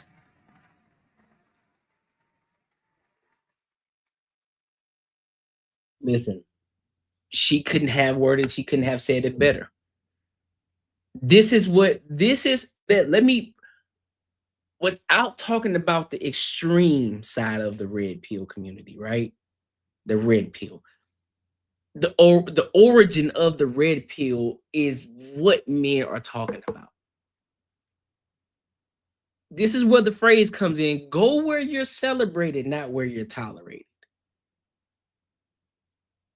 So when men, this isn't men saying, okay, well, shorty, I'm not going to continue to keep giving you my time, money, and energy if you aren't reciprocating that same energy. So when we ask you, what is it that you're bringing to the table?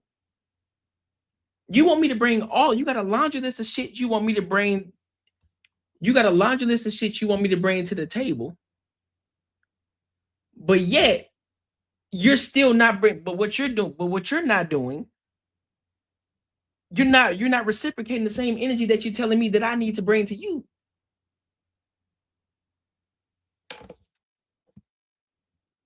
So you said what's the link trees? In a minute.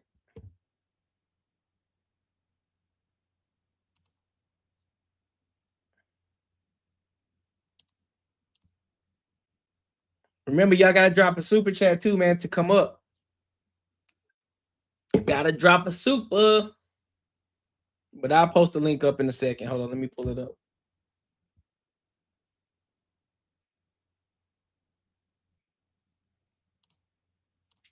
There you go.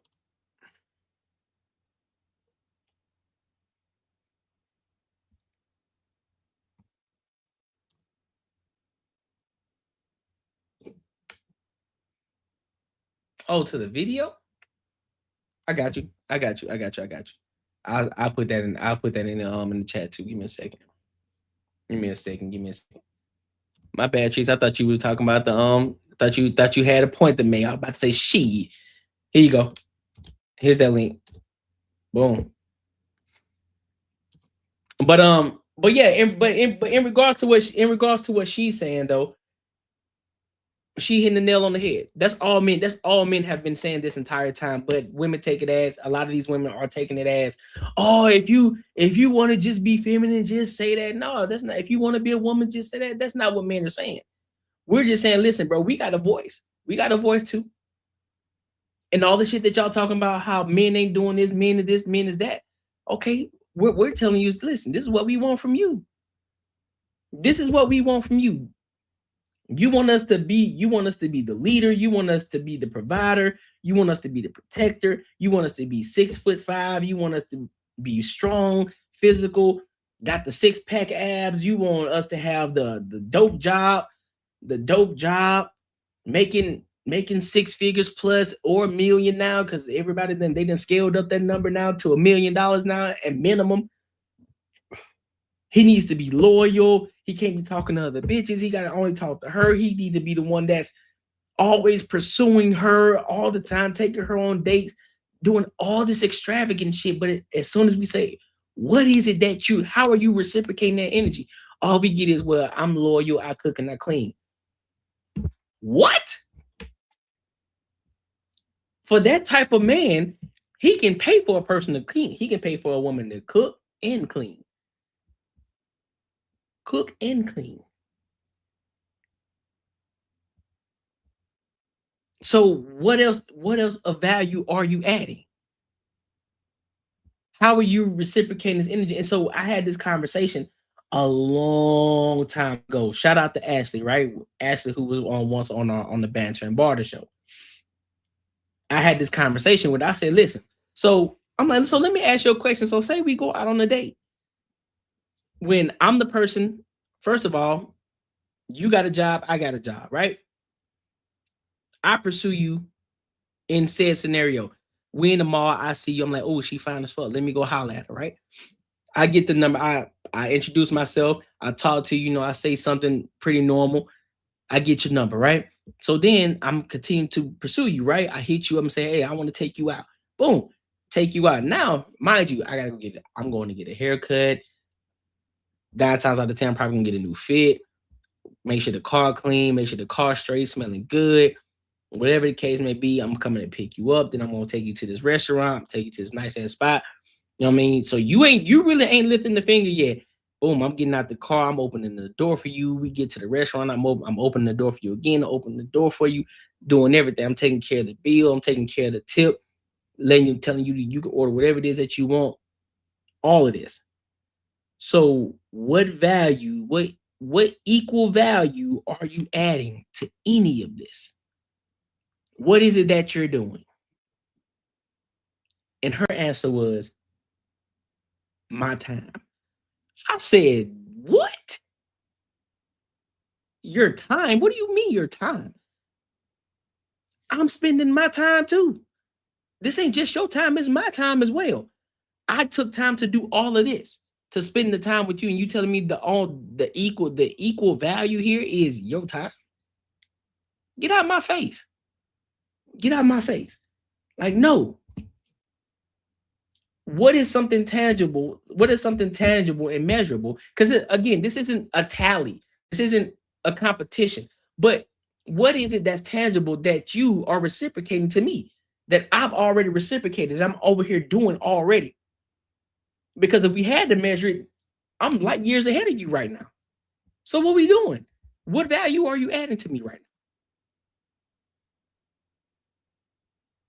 Because all you see me as, you just look like a dependent at this point. If you ain't adding no value, it's like a kid. You ain't adding no value to me. You're just a kid. You're just a child that I'm taking care of. That's what it sounds like. A good attitude, Bullshit says, a good attitude, a smile, and gratitude are a good start. Yeah, that's a good start. Yeah, she did say it very well. Facts. She said, I agree with her 100%. And I think a lot of women think men are not interested when they do this, but the women don't realize is that you have to give the same thing back. Yep, I agree. I 1000% agree. And this is what the red pill was telling me. And listen, take your power back as a man. You don't need to take the bullshit. If she's not reciprocating the same energy, if she isn't showing you choosing signals, if she's acting like she's not interested, don't continue to keep trying to chase her. Move the fuck on. Have some dignity about yourself and go and find somebody else. Go where you're celebrated, not where you're tolerated. Move on. Move on. Because she ain't interested in you. But some of y'all continue to keep trying to chase that same chick because you so determined. You don't know how to accept defeat. Like, bruh, she don't want you, dog. Move on, dog. Just move on. There's plenty of other women out here that probably look better than her. That probably is gonna rock out with you. Move on. Go to another shorty. And she gonna show you all the love. And they go the same thing for women. Ladies, y'all do the same shit too. Y'all be trying to chase and make this Build-A-Bear nigga who ain't giving you no fucking time, no time and attention. He just busting you down and leaving you at the front door. Ain't showing you no type of loving, but y'all still trying to chase him because you think that you can change his fucking life. No, shorty, go where you're celebrating, not where you're tolerating.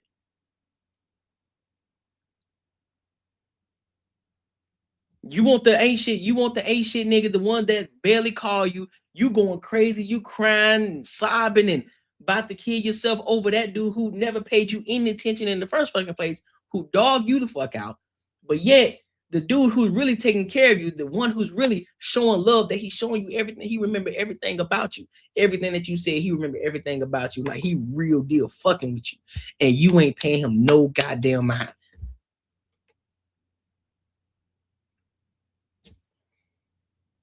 and you say he thirsty. Oh, you doing too much. What you mean you doing too much? He's showing, nigga, he's giving you choosing signals that he wants you. That's the one that's gonna be loyal to you. That's the one who's gonna drop everything for you. He gonna make sure that he give you the moon and the fucking stars together. But you don't want them. And then guess what? Sarah, that same one that you rejected. Now Sarah's getting all the love. Listen, she a stay-at-home mom. She got 3 kids. They live in this nice big ass house sitting on about 2 acres of land. John got a dope ass job. He making $500K a year. He doing good. Now he's about to start his own entrepreneurial career. He's doing a phenomenal job. He living great. And guess what? Sarah, a white girl. Now you over there looking at him. See, look, they're going to see these white women taking all our men. Nah, you had an opportunity. He wanted you. But you told him he wasn't cool enough. You told him he was alert. You told him he was a nerd. You told him he was a lame. He was like, all right. And so he finally got some dignity. And of course, you heard him. You broke him down You broke him down. He felt some type of way. About this. Like, my own skin, my own race don't even want me. I bet. Sarah saw him. She saw that potential in him. And she gave him all the love. All of it. Treated him like the king that he is. Now he happier than fucking ever. And you over here miserable. 2 baby daddies. Where you could have just been married and living a soft life with John. But now you over this bitch with Tamarcus. Yup. And Tamarcus putting your head through the washer and dryer. Call me crazy. Well, let somebody else say it. Well, or you must be her. No, it ain't me I'm talking about. I never had that problem. But I'm telling you the situation. Every man has gone through a situation where there was a shorty who missed out on you. Every shorty has. Every guy has gone through that situation where there was a shorty who probably went the opposite direction when she could have had you. But it's like, damn, I'm glad I dodged that fucking bullet. Every man has gone through that. And every woman has missed that opportunity with that guy. And it's like, damn, that's that one that got away. Yup. Now you gotta sit in it. Yup, you sure did. You missed that opportunity. That opportunity is long gone. Now you over that bitch, 5 baby daddies, struggling, while he over there living the best life. Shorty topping him off every morning. He making millions of dollars, hundreds of thousands of dollars, living good. Welcome to the good life. They got them 10-foot ceilings. You hear me? 10-foot ceilings. Then you ask the questions about your expectations. You are being sassy. That's what I'm saying. You ask questions about, okay, so you know what I'm saying? I got standards. What you mean? Tell me you sassy. If you like me and just say that, bitch, what you talk about? I got standards as a man, so I can't have standards now. I can't have tolerables and non-tolerables. Yeah, right. You better get out of my face. You ain't finna shame me into having standards and having dignity about myself and having high expectations for the person that I'm bringing into my world. Because I ain't entering your world, you entering mine. Bugging. If the man is giving all of this and all the woman is telling you is she is giving her time to the man, well, that's telling the man right there that you're not the one straight up 100% both sides. That's facts. That's facts. That is 100% fact. But hey, make sure y'all like, comment, and subscribe for the algorithm. Make sure y'all hit the bell notification, dog. Shout out to her. She was cooking. Lord. Listen, if you enjoyed this video, be sure to check out either of these 2 videos right here. And make sure you share this post with your friends and your family. Okay, speaking of standards, right? Let's get into this courtside Les. Let's talk about courtside Les right quick. I don't know if y'all know who she is. She's also a YouTuber as well. She's starting to make some noise in the space. She's this Russian woman. She's this Russian woman who's tall as shit. She got her own podcast. It's called Talk Less Show. No, Let's Talk Show. Talk Less Show. Talk Less Show. It's Talk Less Show. She was just on The Truth After Dark with Paul Pierce and Azar, and they were having a conversation. So I'm gonna play two different videos. One in regards to, you know, it kind of aligns with the topic that we just talked about. And then there's another topic that's kind of on the opposite side in regards to we're gonna be shifting gears into so it's two different topics, but the same person, right? So we're gonna get into it, and then I'll give my thoughts and my opinions on it. All right, so let's rock it. I didn't move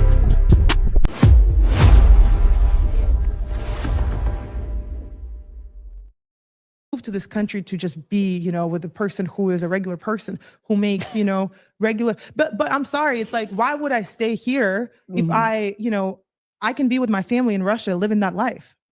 Why do I need to be here for what? Like, if I moved here, then there has to be a reason. You know, if I moved here, I need to build a much better life than I could have had there. And I'm already doing those things.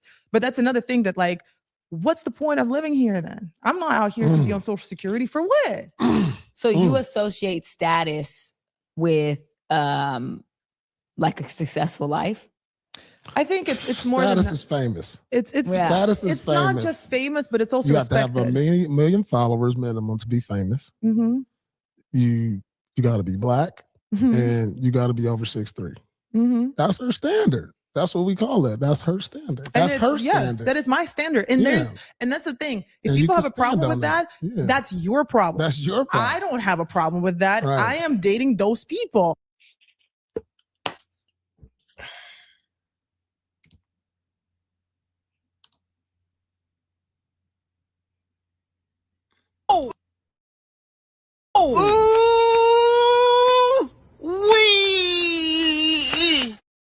Okay, so after listening to this, because I heard this before, I watched this video. My honest response to this is, I don't think she's wrong. I don't, because it kind of aligns with the topic that I was talking about before, right? If you got standards, if you put yourself in a position to get the things that you want, right? If you're doing the work, and I'm not gonna lie, she be putting in work. She be putting in work. And so if that's the type of man that she wants, a man who has status, because that's where she's at. That's the kind of people that she's around. And she has those kind of standards. Listen, and she can get that. I have no issue. I have no issue with it. I know there are a lot of men say, "Oh, see, that's what's wrong with these women now, because everybody think they deserve." That ain't that. She got her standards. We're not talking about what she deserves, what she don't deserve. That's her standard. That's what she want. If she can get it, have at it. You know, that means she want a guy that has some status. You know what I'm saying? The 6'3" black dude, because I think that she likes black dudes, right? She don't think she like any other race. She rocks with black dudes. And of course, they gotta be tall, because I think Shorty like 6'8". She tall as shit. So rightfully so, she want a tall guy that has status. 9 times out of 10 is probably gonna be a basketball player. 9 times out of 10, not too many guys who's 6'8" that ain't playing basketball or some sort of sport that's big as shit. So that's cool. That's her status. That's what she's around. That's her expectation. So I don't see it as being unrealistic in regards to the space that she's in. The space with the Cam Newtons, you know, these superstars and these celebrities, and she's interviewing a lot of these different guys. She's on the show with Paul Pierce, who's also a Hall of Famer. You know what I'm saying? So I understand it. I understand that. I don't see anything wrong with her having the standards that she has. I just think when there's a time where there are a lot of women who have these sort of standards, but they aren't living or doing the thing that they're supposed to be doing. You see what I'm saying? You got women who have 4 baby daddies. They don't have a good job.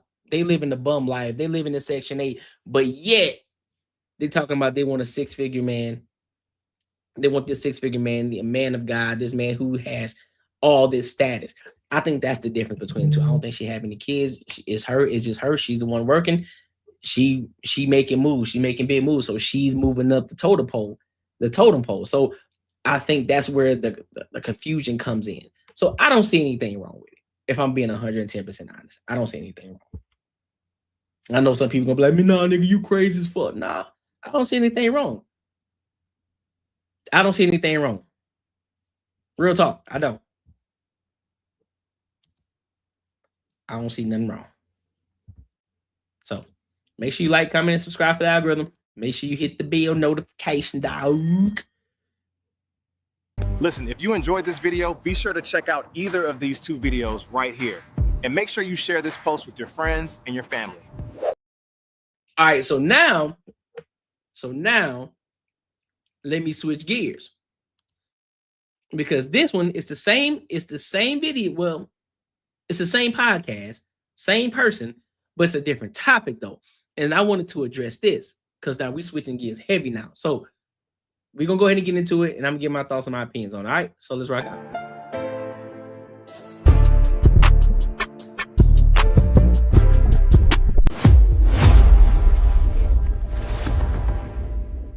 Question. Good. Do you think being a white woman has given you more opportunities in this space than maybe like a black woman would have? I hate when people call me white, and I've said that before. I'm not white. I'm an immigrant. I was born and raised in Russia. But yeah, you look. I understand. You're blonde, blue eyes. Yeah, you know what I mean. Do you think that you were able to have more opportunities presented to you because of that?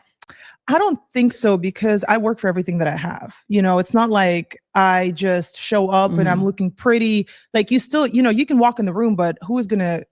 Hold on, let me see. Let me read this out. Okay, but my thing is, hold on, I'll read that after this topic. Keep you in the room. They can kick you out of the room like this, just because you're a girl, or they're gonna try to have sex with you. It's 2 options. I only know my experience. Yeah. So I can tell you how hard it is for me because I have my things that I have to deal with, like I'm an immigrant. I haven't seen my family in 10 years. Nobody knows about that. Yeah. Like every day I have to, if everything fails right now, I got no home to go to. Yeah, I get that. I think that there has to be acknowledgement though for how much harder it is for Black women to be in these spaces. And I say that because Black women are the most disrespected, and we are women that don't get the same, credit that a lot of other races get. So I think it's remiss to brush that off. It's not, we don't have the luxury to say, I don't look at it as black and white. We don't have the hell no. luxury to say that. Me, as someone who is a mixed woman and been working really hard to be in this space, I had to bust my ass for years just to be where I am. And I think that, I look at people like Bobby Atloff and these people that are this white woman and call her the Alex Cooper and call her that, not to say or take away credit from the work that you guys have put in. I believe that you work very hard. I know you came from and all of that, but I'm saying to say, like, even with the same hard work that you're doing, I could be doing 3 times harder that just to get the same results you're getting, if that makes sense. So that's something that I really think that we need to acknowledge and be honest about. And I feel like there's a lot of people that they will come on people who are Russian, white, whatever, not Black, and support them, especially like Black people, and not support our own people as much. And I've noticed that, and that's something that I just want to acknowledge. And that doesn't take away from how hard I believe you work. I can tell you are a hustler. You're about your business. You do your thing, but we have to leave a safe space for acknowledgement. That's such a backhanded compliment, man. Dog, I hate. First of all, let me be clear about this shit right here. I hate when people do this shit. I hate it. I hate when Black people do this stupid shit, bro. First of all, let's be clear. There are a lot of black women who are successful in the YouTube space. I want to be clear about that. There are a lot of black women who are successful in any sport, in sports, in fucking in acting, YouTube, whatever. There are some successful black women. Now, just because you're a black woman, that doesn't automatically mean that you're going to be successful. There are things that come with it, right? Azar, you probably are more successful because you are an attractive woman. And mind you, you ain't even fully black, you mixed. So let's not try to play that game. But you're an attractive woman, so therefore you're going to get a little bit more visibility. But we also need to get past this aspect of who's better at doing the shit. Are you a better creator than most black women? Is the shorty that you met, the 8 Loft chick, is she a better creator? Does she understand the psychology of how to gain more followers, how to gain more access, how to get more value? Do they understand the back end of the shit? Y'all just look at it from a black-white perspective. Y'all don't take everything into account.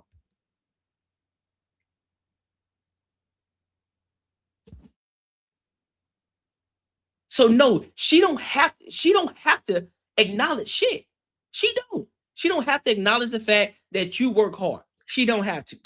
She's an immigrant. She focuses on she's a Russian, she's an immigrant, she's a foreigner. Coming over here making moves. What's your excuse? And I'm not talking about Azar, I'm just talking about the black person, the black woman. Are they the most disrespected, or is it the ones that's out here doing egregious shit are the ones that's being disrespected?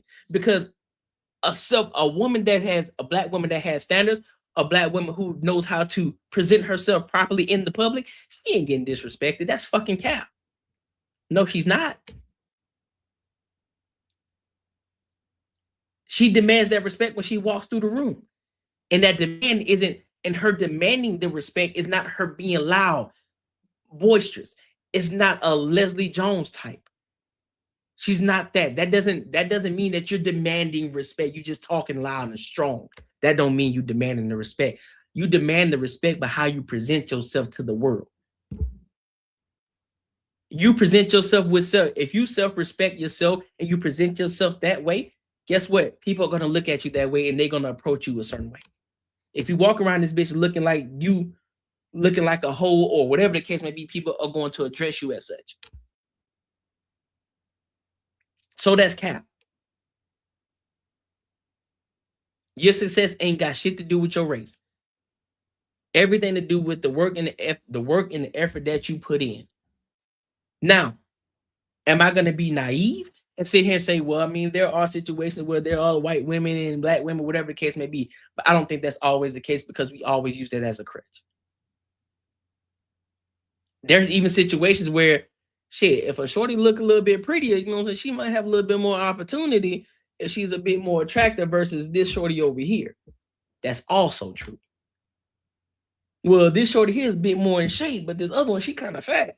Nah, I'll take the shorty that's a little bit more in shape. She may not be as cute, but she a little bit more in shape, so we'd rather take that. She's more visibly appealing versus this one over here. Yes, that's understood, but you still got to do the work. You still have to do the work. You still have to bring quality. You still have to bring value at the end of the day, regardless of how good you look, regardless of what's your fitness, whether you're fat, out of shape, whatever the case, you still have to bring value. You still have to bring the numbers. You still have to bring the money. If you ain't making no money, it don't fucking matter. So when you break it down to the nuts and bolts, it don't matter about black, white, foreigner, orange, green, color, purple. The only thing that fucking matter is that green. That's all that matters.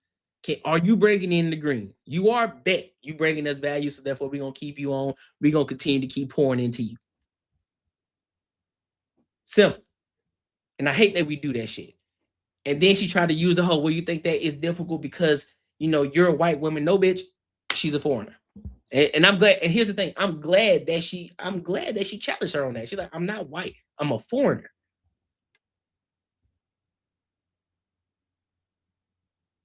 I'm happy as hell that she challenged her on that. And here's the thing. And again, Azar, listen. I'm not attacking you. I'm attacking the point. But I gotta say this. it's always the mixed ones, dog.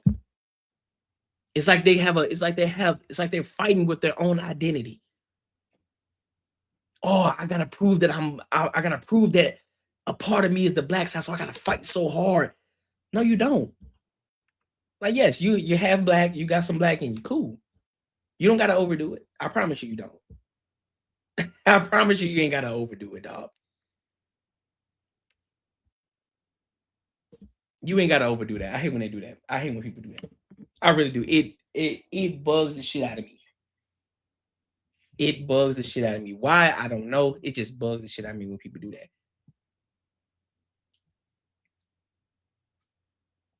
Right. You just overcompensating. Like, I don't need you to do all of that, man. Just chill. Like, relax. You don't got to do all that, man. We get it. You have black. We got it. Nobody was even questioning that in the first fucking place. Don't matter. Like, just exist, bro. Just do what you do. Cause you got a leg up on some other people too. Cause you're mixed, you're attractive, so most people gonna automatically look at you. It is what it is, bro. It is what it is.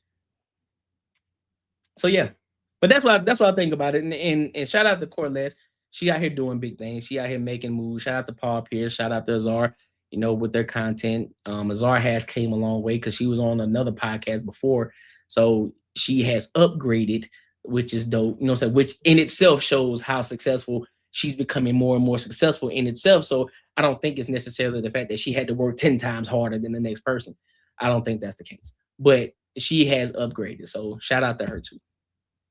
So, but yeah, make sure y'all like, comment, and subscribe for the algorithm, and make sure y'all hit the bell notification. You know what I'm saying? Listen, if you enjoyed this video, be sure to check out either of these two videos right here. And make sure you share this post with your friends and your family. Yeah. All right. So let me read the comments real quick, because I know I wanted to go back to what Clown said. Okay, but my thing is, I get what she is saying, but there are men out there that are her type, that are bring in the same money and looks, but they don't want to be famous, so she's not interested. They don't. Yeah, I mean that's true, but I mean her standard is her standard though. If she don't waver, if she's not gonna waver on it, it's kind of like this. Look at it like this, Clown. It's kind of like the guy who has everything, right? He got the look, he got the size, he got the height, he got the money, he got the fame, he got the visibility, he got the pick of the litter, so he get to choose what he wants. And he doesn't have to settle for nothing. He got the pick of the litter. So even though he can say, well, look, I got to pick a litter of the women. I want this woman. She need to be this tall. I don't want her bigger than 120 pounds. She need to be 5'5", no taller, no shorter. She need 5'5", 120 pounds. She need to be working in XYZ industry. She don't need to be a stripper. I need her working in corporate America. She don't need no social media. Like, he can have a whole laundry list full of it, and he won't waver from that standard. But we can also use the same, well, damn, bro, like there's a shorty that's 5'3", and she in the same industry, but you don't want her? Nah, I said what I wanted. I mean, it is what it is. Can't really take that from them. That's what they want. But this is my problem with her. She has her status and all, but she clearly just said she has dated all these men with these status. So why has she not been wifed up yet? Something might be off. I think what it is, she gives opportunities. I think that's what it is. I think she's one of those women. She will give you an opportunity from what it seems like. I don't think that she just knocks off everybody. She gives them a chance. Like, okay, from the face card perspective, cool, you look good. I'll give you an opportunity, and then we just kind of see where it goes from there. So I think she's one of those types. She'll give you an opportunity. I agree with some stuff she said, but like I said, not all of it. I get you. She's so bitter. Oh, but to be honest, my sister-in-law is black, and she doesn't think like this as a black woman. I'm not trying to be rude, but my thing is race has to stop. No, I agree. I agree with you. Being involved in a relationship while why are black women so mad about white women being attracted to black men and date black men? Because it's not just white women attracted to black men. Because, hey, listen, that's what I'm saying. Black men, a lot of women, all races of women are attracted to black men. Whether they say, oh, they just fetishize you, don't matter. They're attracted. They're attracted to you. It is what it is. Whether it's they want you to break their back, you know what I'm saying, break the headboard with them, it don't matter. Still attracted to you. Brother is only attracted to black women. And I have a black sister-in-law, but she's a good woman. She has built her empire on her own, and so has he. And none of it is about race. I think everyone needs to. Yeah, everybody stop bringing race to. I believe the most women will say you are body shaming. Yep, probably. Yep, more so than anything. More so than anything. All right. So let's go ahead and move on to this last topic of tonight. I want to get into some ratchet shit right now. Listen, viewers discretion advised. It's finna get ratchet. So, y'all get ready. Y'all really got, listen. Because I gotta endure this, I'm gonna make y'all endure this too. But y'all also make sure y'all run up the super chat too. All right. And like I said, if you got a thought or a point that you want to make in regards to this topic that I'm about to bring up, you already know what to do. The instructions are up here, going across the screen here. It tells you exactly what to do. All right. So let's go ahead and get into it.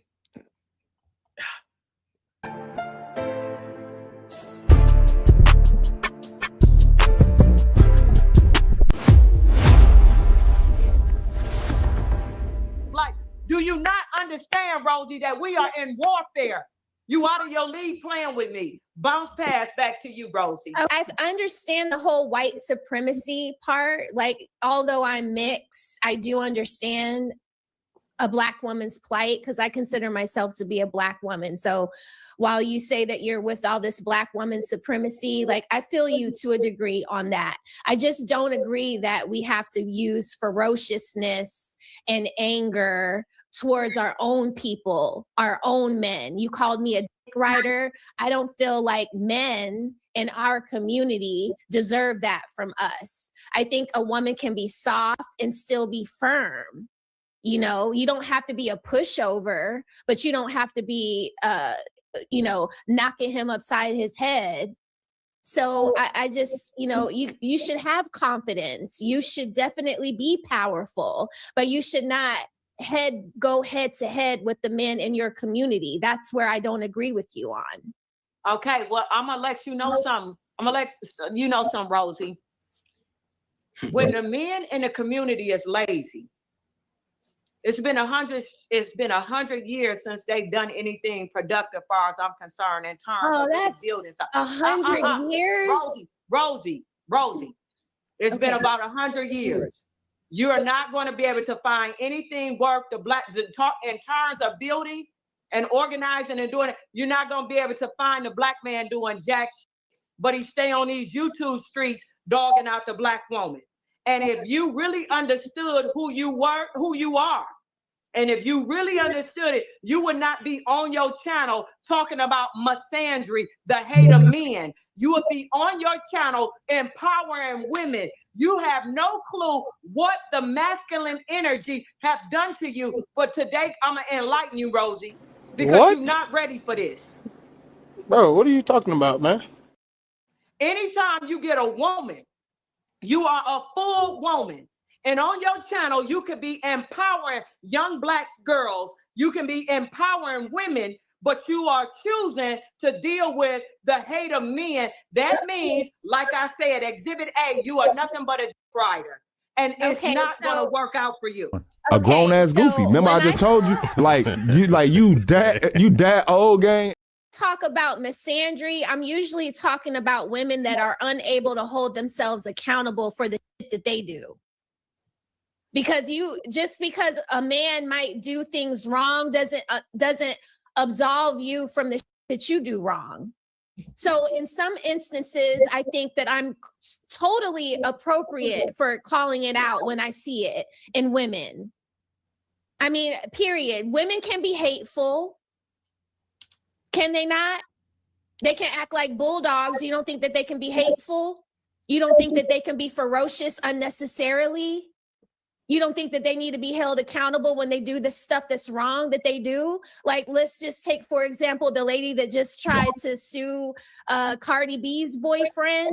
Clearly, she was lying, and there were other Black women that held her accountable. You don't think she deserved to be held accountable in the court of law? I do. Well, what I think, let me tell you what I think, Rosie. I think that I'm going to send you an application. And you need to fill it out, and I may authorize you to join the Divine Feminine. That I think that you are out of line as a woman. By the way. Give me a minute. You don't think that some women do need to be held accountable for the stuff that they do wrong to men? Like, I understand you think that men haven't done shit for 100 years, but women are right along with men, right next to them, riding or not, doing some foul shit. You don't think they need to be called out for that? First thing is, I'm telling you, don't play with me. Everybody needs to be accountable.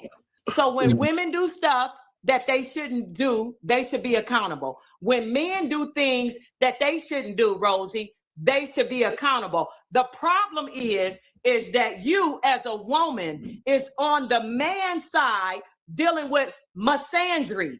Instead of dealing with misogyny, you rolling on the man's side because you are deep riding. For some reason, instead of you studying the history of what happened to women, you are on your channel. And let me see. I got. If anybody can see, this is misandry with Jada Pinkett. Clearly misandrist. She's clearly. Then you got misandry with another Black woman, and then you got misandry here again. And you she was a white woman. She was a white woman. Now let me explain to you something, Rosie. We have the manosphere that's standing up for themselves. We got the Tommy Sotomayor's. We got the No Fugazi. We got the Marquette. We got the Hebrews. We got men that's standing up for themselves. The question that you're going to answer today is, why in the hell are you doing manosphere speaking points for niggas instead of helping the Black woman to heal from what niggas did to us? Talk to me. Talk Black to me today, Rosie. Talk Black because to me because I think that it's too many women like you telling Black women to act like bulldogs. I don't think they need any fucking assistance. I think they need some fucking accountability. How about that? How about that? So one thing. But see, that's why while she's talking to see this is the point. So this is where Bonquisha, this is where she's getting it fucked up. She's talking about the Marquettes. She's talking about the Coolies and shit like that. What they're telling men is to have better standards for themselves. Stop settling. Stop settling, right? Stop putting yourself in these positions of failure. And what Bonquisha and pretty much what Smell the Roses is telling, like, you just telling what you're telling these women to be is you telling them to be rock rollers. You telling them to be hard. You telling them to be masculine. You telling them to stand up to the man.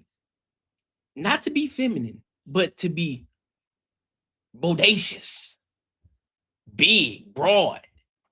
That ain't you. Because here's the problem. And I'm going to be 110% real with y'all. I'm not saying I condone this, but I'm going to be 110% real with y'all. Y'all are able to do that because men won't put their hands on you. Because men have created a space for you. They put you in a position where you think it's okay for you to talk crazy to a man. And because these men won't put their hands on you, now, of course, there are some who will, and we don't condone it. However, the lack of respect for what a man is has gone out the window. That's the problem. It's kind of like a kid who don't know a kid's place. A kid talking to their parent, talking back to their parents as if their parents is their friend. I would never allow a child to talk to me as if I'm their friend. I'm not your friend. I'm not. I am your parent. I am the adult here. You are the child. Stay in a child's place. And I think a lot of, and I'm not comparing women to children, but what I am saying is this: a lot of women they don't stay in their fucking place. You're talking to a man. You're talking to a man as if, yeah, you are equal as human beings, but we ain't equal at all. At all. You have different roles. You have different roles and functions in life than what a man does. And then that's not to say that one is valuable than the other. One is more valuable than the other. That is not to say that. But however, what Bonquisha is trying to teach these women is that ain't the right way to go. Why would I listen to a woman that looks like that? Why would I listen to a woman who got the little, I don't know if those are real or not, who got the little silver shit on her teeth? Why would I have a little girl listen to her? Why? Why?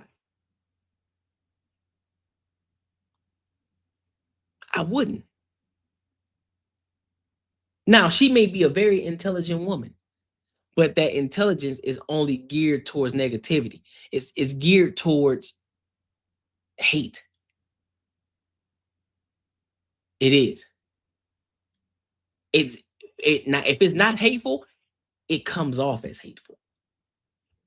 Why would we want that? Because if you want to empower little girls, you want to tell them, listen, remain feminine. Remain in your feminine energy. You don't need to be boastful. You don't need to be broad. You don't need to raise your voice. You can still get your point across without yelling and screaming. You can still get your point across. Do y'all understand Queen Elizabeth don't raise her fucking voice, but had the ultimate power? Do you realize a truly feminine woman, when she walks into the room, men stand up. Men used to take their hats off when a woman walks through the fucking room. Her light shines when she walks to that room because she's so feminine. Men step out the way, they let her fucking shine. And because she's so quiet, she's so slow to speak.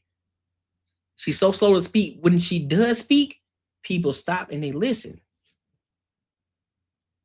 Because she don't talk much. She don't say much. But when she does say something, it's always profound. It's always something that's transformational. It's always something enlightening. Because she always sits back. She observes. She pays attention. She understands. Like, listen, I don't need to always have to say something. I don't always have to say something. But I know people value my input when I do say something.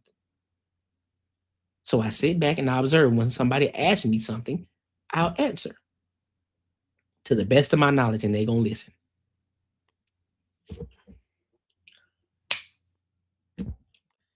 It's one thing to defend yourself when something wrong is happening to you. It's another thing for you just to be pulling shit out of the sky and trying to hold men's feet to the fire just because you can't get your shit together.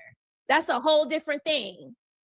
That's a whole different thing. You want to talk about, you just brought up, I brought up Tisha Campbell. You want to bring up Jada Pinkett. Jada Pinkett is a fucking eyesore. She's a problem. If she's not happy with Will Smith, she needs to leave his ass alone. She has choices just like you or me.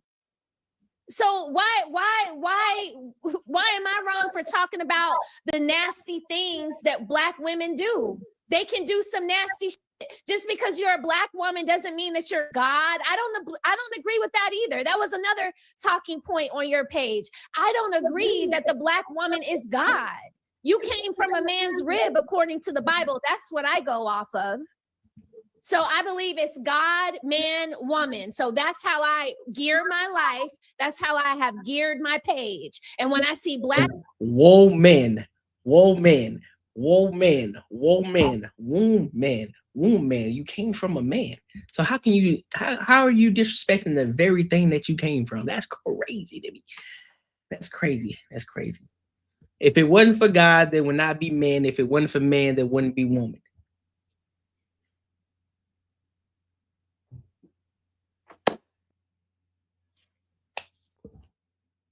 woman acting a fool, I hold them accountable. When I see Black men acting a fool, like I just did a read on Offset, I hold them accountable too. I can say that Black men are full of shit.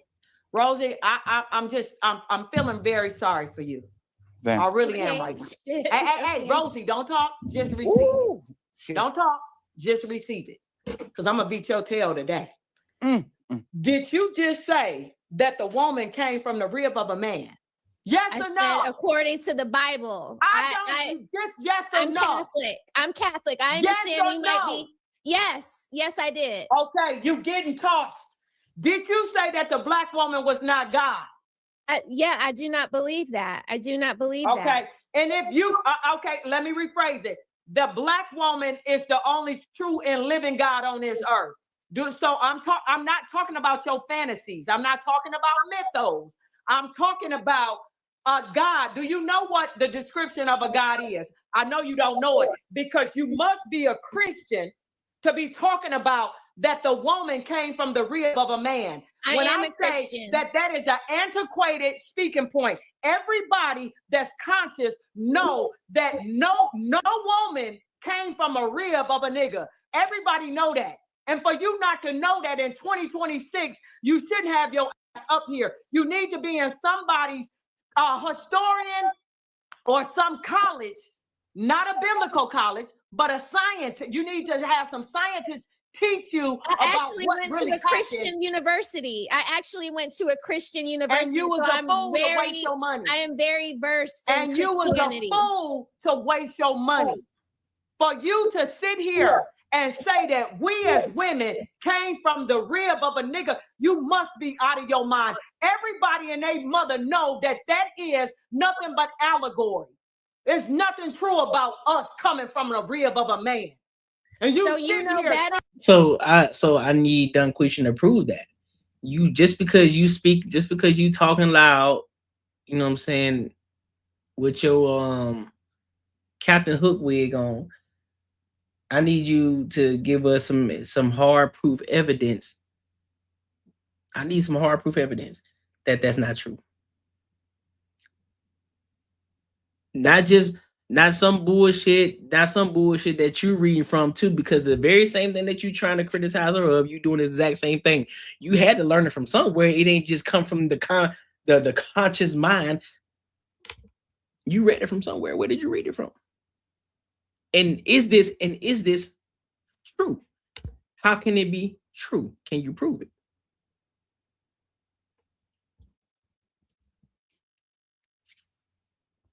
So where did you come from? So where did we come from? We came from the divine creator. Where else did we come from? So if you came from a divine creator, how are you then divine and considering yourself God?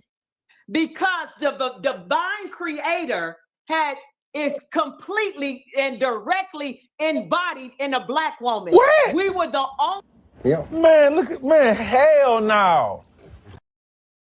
only people here in the very beginning, Rosie. Nobody else was here. White people just got here about 10,000 years ago. We've been here. The Black woman has been here over 200,000 years, Rosie. Did you know that? Did you know that the Johnny-come-lately white race emerged about 10,000? What the fuck that got to do with the divine creator?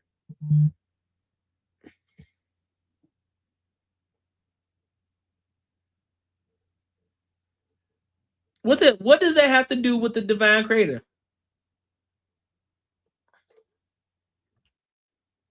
Last time I checked, the divine creator ain't have no race.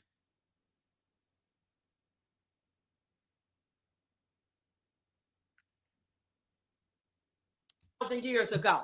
Did you know that? I'm not asking you. I'm just making a point. So what I am trying to tell you is that let me break it down like this, Rosie. The divine creator is what? A life force. It's a force that's pulsating, giving so life. White women don't give life. They're not forces. They are demigods. They are a creation of the Black Here we go woman. with that demigod shit again. Be quiet. We heard that Rosie. before. Shut it down, Rosie. You know that the Black woman was here first. You know every single person on this earth came from the bosom of the black woman. And that's nothing to debate. Everybody knows that the black woman was here first, Rosie.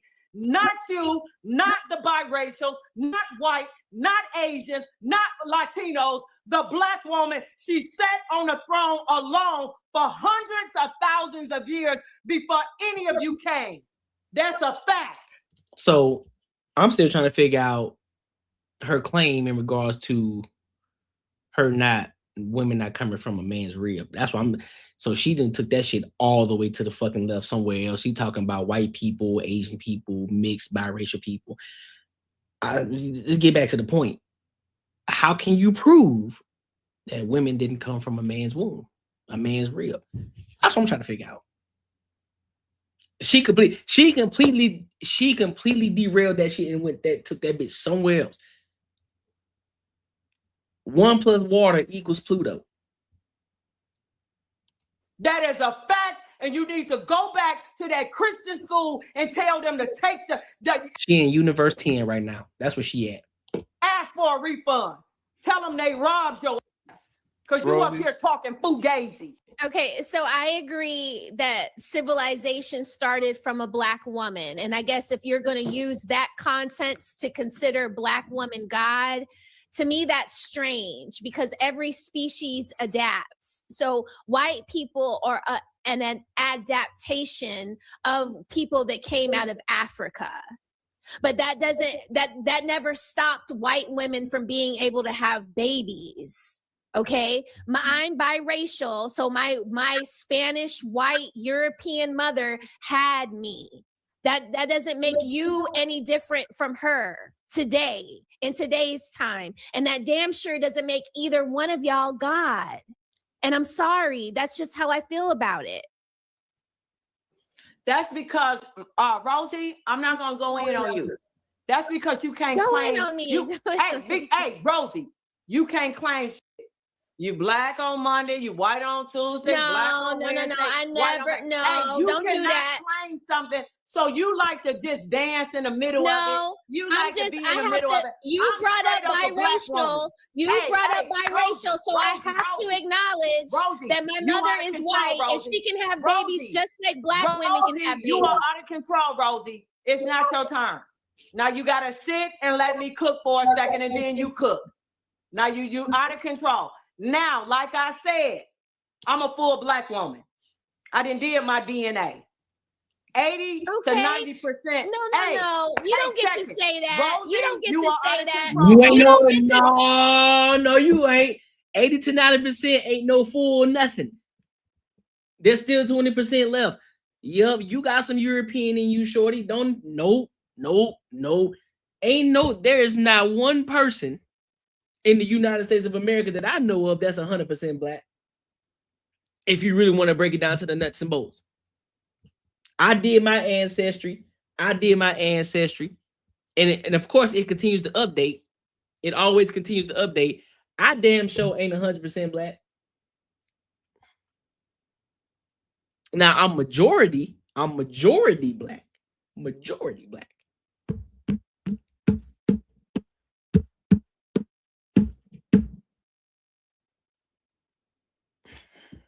Just saying. Say that you don't have any white people in your ancestry. Don't make me have to pull it on you, Rosie. No. Don't make me have to pull it on you. It is You not don't get your to turn say be you're talking. 100% And you are not about to anything. interrupt Queasy. None of us You get are to not say about that. to interrupt Queasy. Shut your ass up, Rosie. You are not about to interrupt Queasy. That's not about to happen. You are out of control. You fumbling all around because you ain't got no worldview. You are biracial or mulatto, just floating around this motherfucker with no roots, and therefore you out of control. Shut your ass up, Rosie. I don't understand what makes there's nothing different between Dunquisha lighter than me. Her skin complexion is lighter than me. So 27% Benin and Togo, 27% Nigeria, 10% Mali, not Mali from Anton Daniels, but Mali. Ivory Coast and Ghana, 8%. North Central Nigeria, 3%. Senegal, 2%. Central West Africa, 1%. Central Nigeria, 1%. Nigerian woodlands, 1%. Western Bantu people, 5%, which that is in Central Africa. Cameroon, 2%. 4%, the Netherlands, which is in Western Europe. South Africa, Southern Bantu people, 2%. England, Cornwall, 2%. East Midlands, 1%. Celtic and Gaelic, Central Scotland and Northern Ireland, 2%. East Africa, Eastern Bantu people, 1%.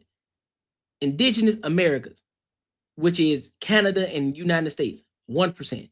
That's all of my DNA makeup. Nigga, I'm all over the fucking place. And Dunquisha is lighter than me, so ain't no fucking way. Ain't no fucking way. 2% cornball? No, man, it ain't cornball. It's 2%. No, Cornwall. Cornwall. Just exchange the B for a W. Cornwall. Nigga, I'm all over the place. So I know damn well Miss Bonqueque ain't no fucking you lying to me. And I'm darker than you, shorty. Cap. You ain't no way you 100% black. Cap. A black woman having a baby and a white woman having a baby. That's why I said that you need to go back to that Christian college and tell them. No, I'm going to you. I'm going to you. I'm asking you. I am about to answer. You cannot stop me from starting out how I want to. Be quiet. Go to that college and take that certificate and wipe it up your. Nobody said that it is a difference between a white woman having a baby and a black woman. I am telling you that originally that I get to claim from my cultural reality, not yours. You are Johnny come lately 10,000 years ago. I've been here 200,000. I am trying to teach you ain't been that no in the beginning, before anything existed, the black woman, nobody else, the black woman sat on the throne alone. There was no biracials, no whites, and that's what makes us the God of life, because everybody on this planet came from me and not you, Rosie. So you need to take a back seat and know that I'm the girl. God. Ain't nobody come from your goof ass. Ain't nobody come from you. Ain't nobody come from you. You came from somebody, but they ain't come from you. Stop the cap. Stop the cap. You are not an origin black woman. You got a whole bunch of your DNA mixed up in other races as well. Stop the cap, bro. Everybody is, as far as I'm concerned, everybody in today in America is mixed with something. All y'all DNA all over the fucking place. Every fucking where. As long as black people have been on this motherfucking earth, and I'm so not black people, but people in general have been on this motherfucking earth. People have migrated from different countries, different cities, across waters, all that shit. And you mean to tell me that you the origin black person, man? You won't shut your ass up? Dominant and you are the recessive. I am the dominant and your ass is the recessive. That's facts. No. What you got so for me, I Rosie? understand that black women Okay. calling themselves God might sound empowering, but it becomes dangerous when you start saying like they need to act like pit bulls and they don't need to be held accountable and they can't hold themselves to a. Why don't they hold themselves to a godly standard? If they're gods, why are they out here running amok, running astray, doing bullshit? Tell me that. You keep rocking. Oh, I can answer that. Why you keep rocking? That bitch crazy, bro.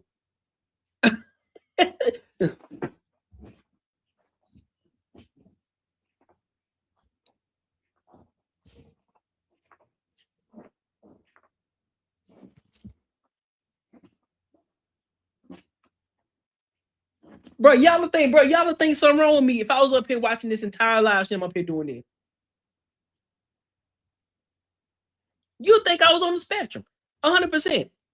I'm telling you, Rosie. It's you a in the black wrong man's league. fault. You gonna Be go quiet there? for You a gonna second. say it's a black man's fault? The black man got the woman running amok, going astray, acting a fool, shaking their ass, being Megan Stallions. That's what you gonna say? It's a black man's fault? No, what I'm gonna say is you are the epitome of a dick rider. That's what I'm gonna say, Okay, Rosie. I'll be that. You are the I like epitome it. I like of it. a dusty That's ass actually my dick rider. favorite. That's Be actually my quiet. You favorite. just spoke. On my toes, don't You Quisha. just spoke. So the reason why black women act so Hold on now, poorly Rosie. today, like we're gonna say Meg the Stallion, Jada Pinkett, you brought up Jada Pinkett. I've dragged. I'm about to drop a video on Cheyenne Bryant pretending to be a doctor. Tisha Campbell came out and lied on Martin Lawrence. All these women are portraying bad behavior. I want to know, if they're so godly, why do they do that? The reason why the black woman is acting out is 110% because of the damage of the black man, of men in general. I'm going to say men. The reason why our community and our women are completely out of line is because of men. So let me break it down to you. In the beginning, we were the first gods. We were the first teachers. We were worship. Go, throw that Christian book away. We were worship. And what happened is, in antiquity, the man decided to rebel against his creator, which was us. And he came with physical violence. He was lynching us. He was doing sexual assaults. He was hanging us. No, I already said lynching. He was throwing us off cliffs. He was murdering us. He had got a book, which is the Bible, made us into property, put us alongside animals. Don't covet a man's horse, his dog, his wife. And he broke us down so bad as women that we had low self-esteem, no self-worth, and eventually we kicked into self-hate. So what you see is the result of man destroying the divine feminine, coming up with a system of the Father, the Son, and the Holy Ghost, and he removed us.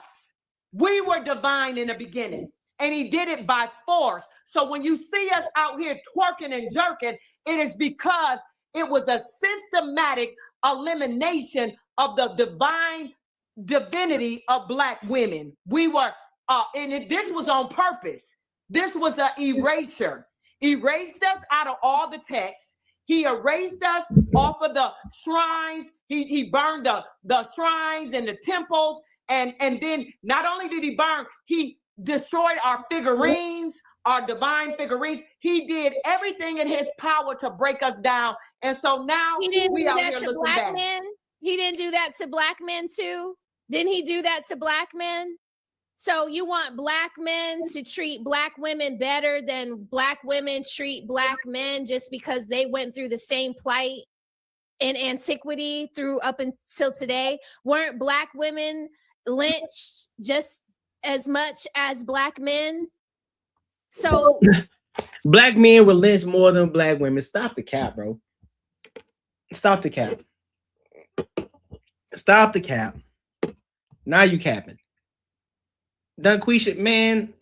So you don't want to hold the women accountable, but you want to hold the men accountable. So you rather my YouTube channel just go at men's necks and never hold black women accountable. I'm all for empowering black women, but I'm not for degenerate behavior. I'm never going to just big up degenerate behavior because of the things that's happened in our past. Cleopatra had a choice. She had a choice. She made her decision, right? Do we know about Cleopatra? So, I mean, was she wrong for what she did? Should somebody have held her accountable for the bullshit she was on? I mean, if we're going to talk about antiquity and all this other shit from the past, like, we're not going to talk about that. You sit here in modernity, 2026, for I don't know what reason, sitting over here writing, constantly talking about what Oh my black God. women. Be I'm a quiet. black Hey, you were just woman. talking. You out of control. You out of control. You were just talking. Be quiet for a second, Rosie. You're sitting over here in 2026. This is modern time. Not understanding what happened to the black woman to cause her to be in this condition. Man, I ain't listen to this shit no more, man. It's so stupid. Stupid. Why I be putting myself through this shit? I shouldn't even listen to it. Shout out to Smell the Roses. Shout out to Dunquisha too, even though she's saying some crazy shit, but she out of pocket. She needs to sit her ass down somewhere. She needs to sit down. She real deal need to sit down somewhere. I don't know what she got going on. I can only imagine the people that's following her right now. I can only imagine. Boy. But hey, listen, you know what? Let me see. I want to see something real quick. Let me see something. I want to see something.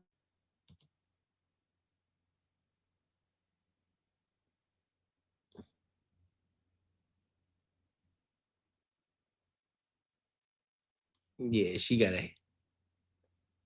Dunquisha gotta hate. Dunquisha got hate. She got hate in her soul. She got hate in her spirit, dog. But what's crazy is her content is going at men. And that's all it is. It's going at men. It ain't, I don't see anything empowering. I don't even see anything empowering black women. I think she a character, bro. She's just a bad actor. That's exactly what she is. I think she playing the character. I think that's what's going on. I think she's just playing the character. 1000%. She probably ain't even like that in real life. She's just playing the character. I get it. I think I'm getting it now. She's just playing the character. So you can't take it serious. You can't take it serious. Unbelievable. Make sure y'all like, comment, and subscribe for the algorithm, and make sure you hit the bell notification. Listen, if you enjoyed this video, be sure to check out either of these two videos right here. And make sure you share this post with your friends and your family. Yo, what's the word? What's the word? Appreciate y'all. Appreciate y'all for coming to kick it with your boy tonight. You know what I'm saying? Make sure you hear Tuesday for the Banter and Barter Show, 7:05 p.m. 7:05 p.m. Put it in your calendars. Mark it. Hit the bell notification so it'll give you a reminder that we are live. Come kick it with us. Also, I just uploaded another video too, so go show love over there. Go hype the video up. Go show love. Throw a super chat. Do whatever it is to show your support and your love for the channel, because we're trying to grow this thing up big. If you haven't become a member, make sure you become a member. Gold, bronze, silver. Gold, bronze, and silver. All right. What else we got? I don't think I have anything. I don't think I have anything else. Let me see what you say. My grandfather's white and Italian, so I'm mixed with black, white, Italian. So my thing is, she say only black women made this world, and going to heaven, she's out. I mean, listen, I'm not listening to her no more. Dunquisha just wild. She just talking. Dunquisha needs to be held accountable. I can't even hear her anymore. Yeah, she on some more shit. So yeah, I appreciate y'all for kicking with your boy. And until next time, I will holla.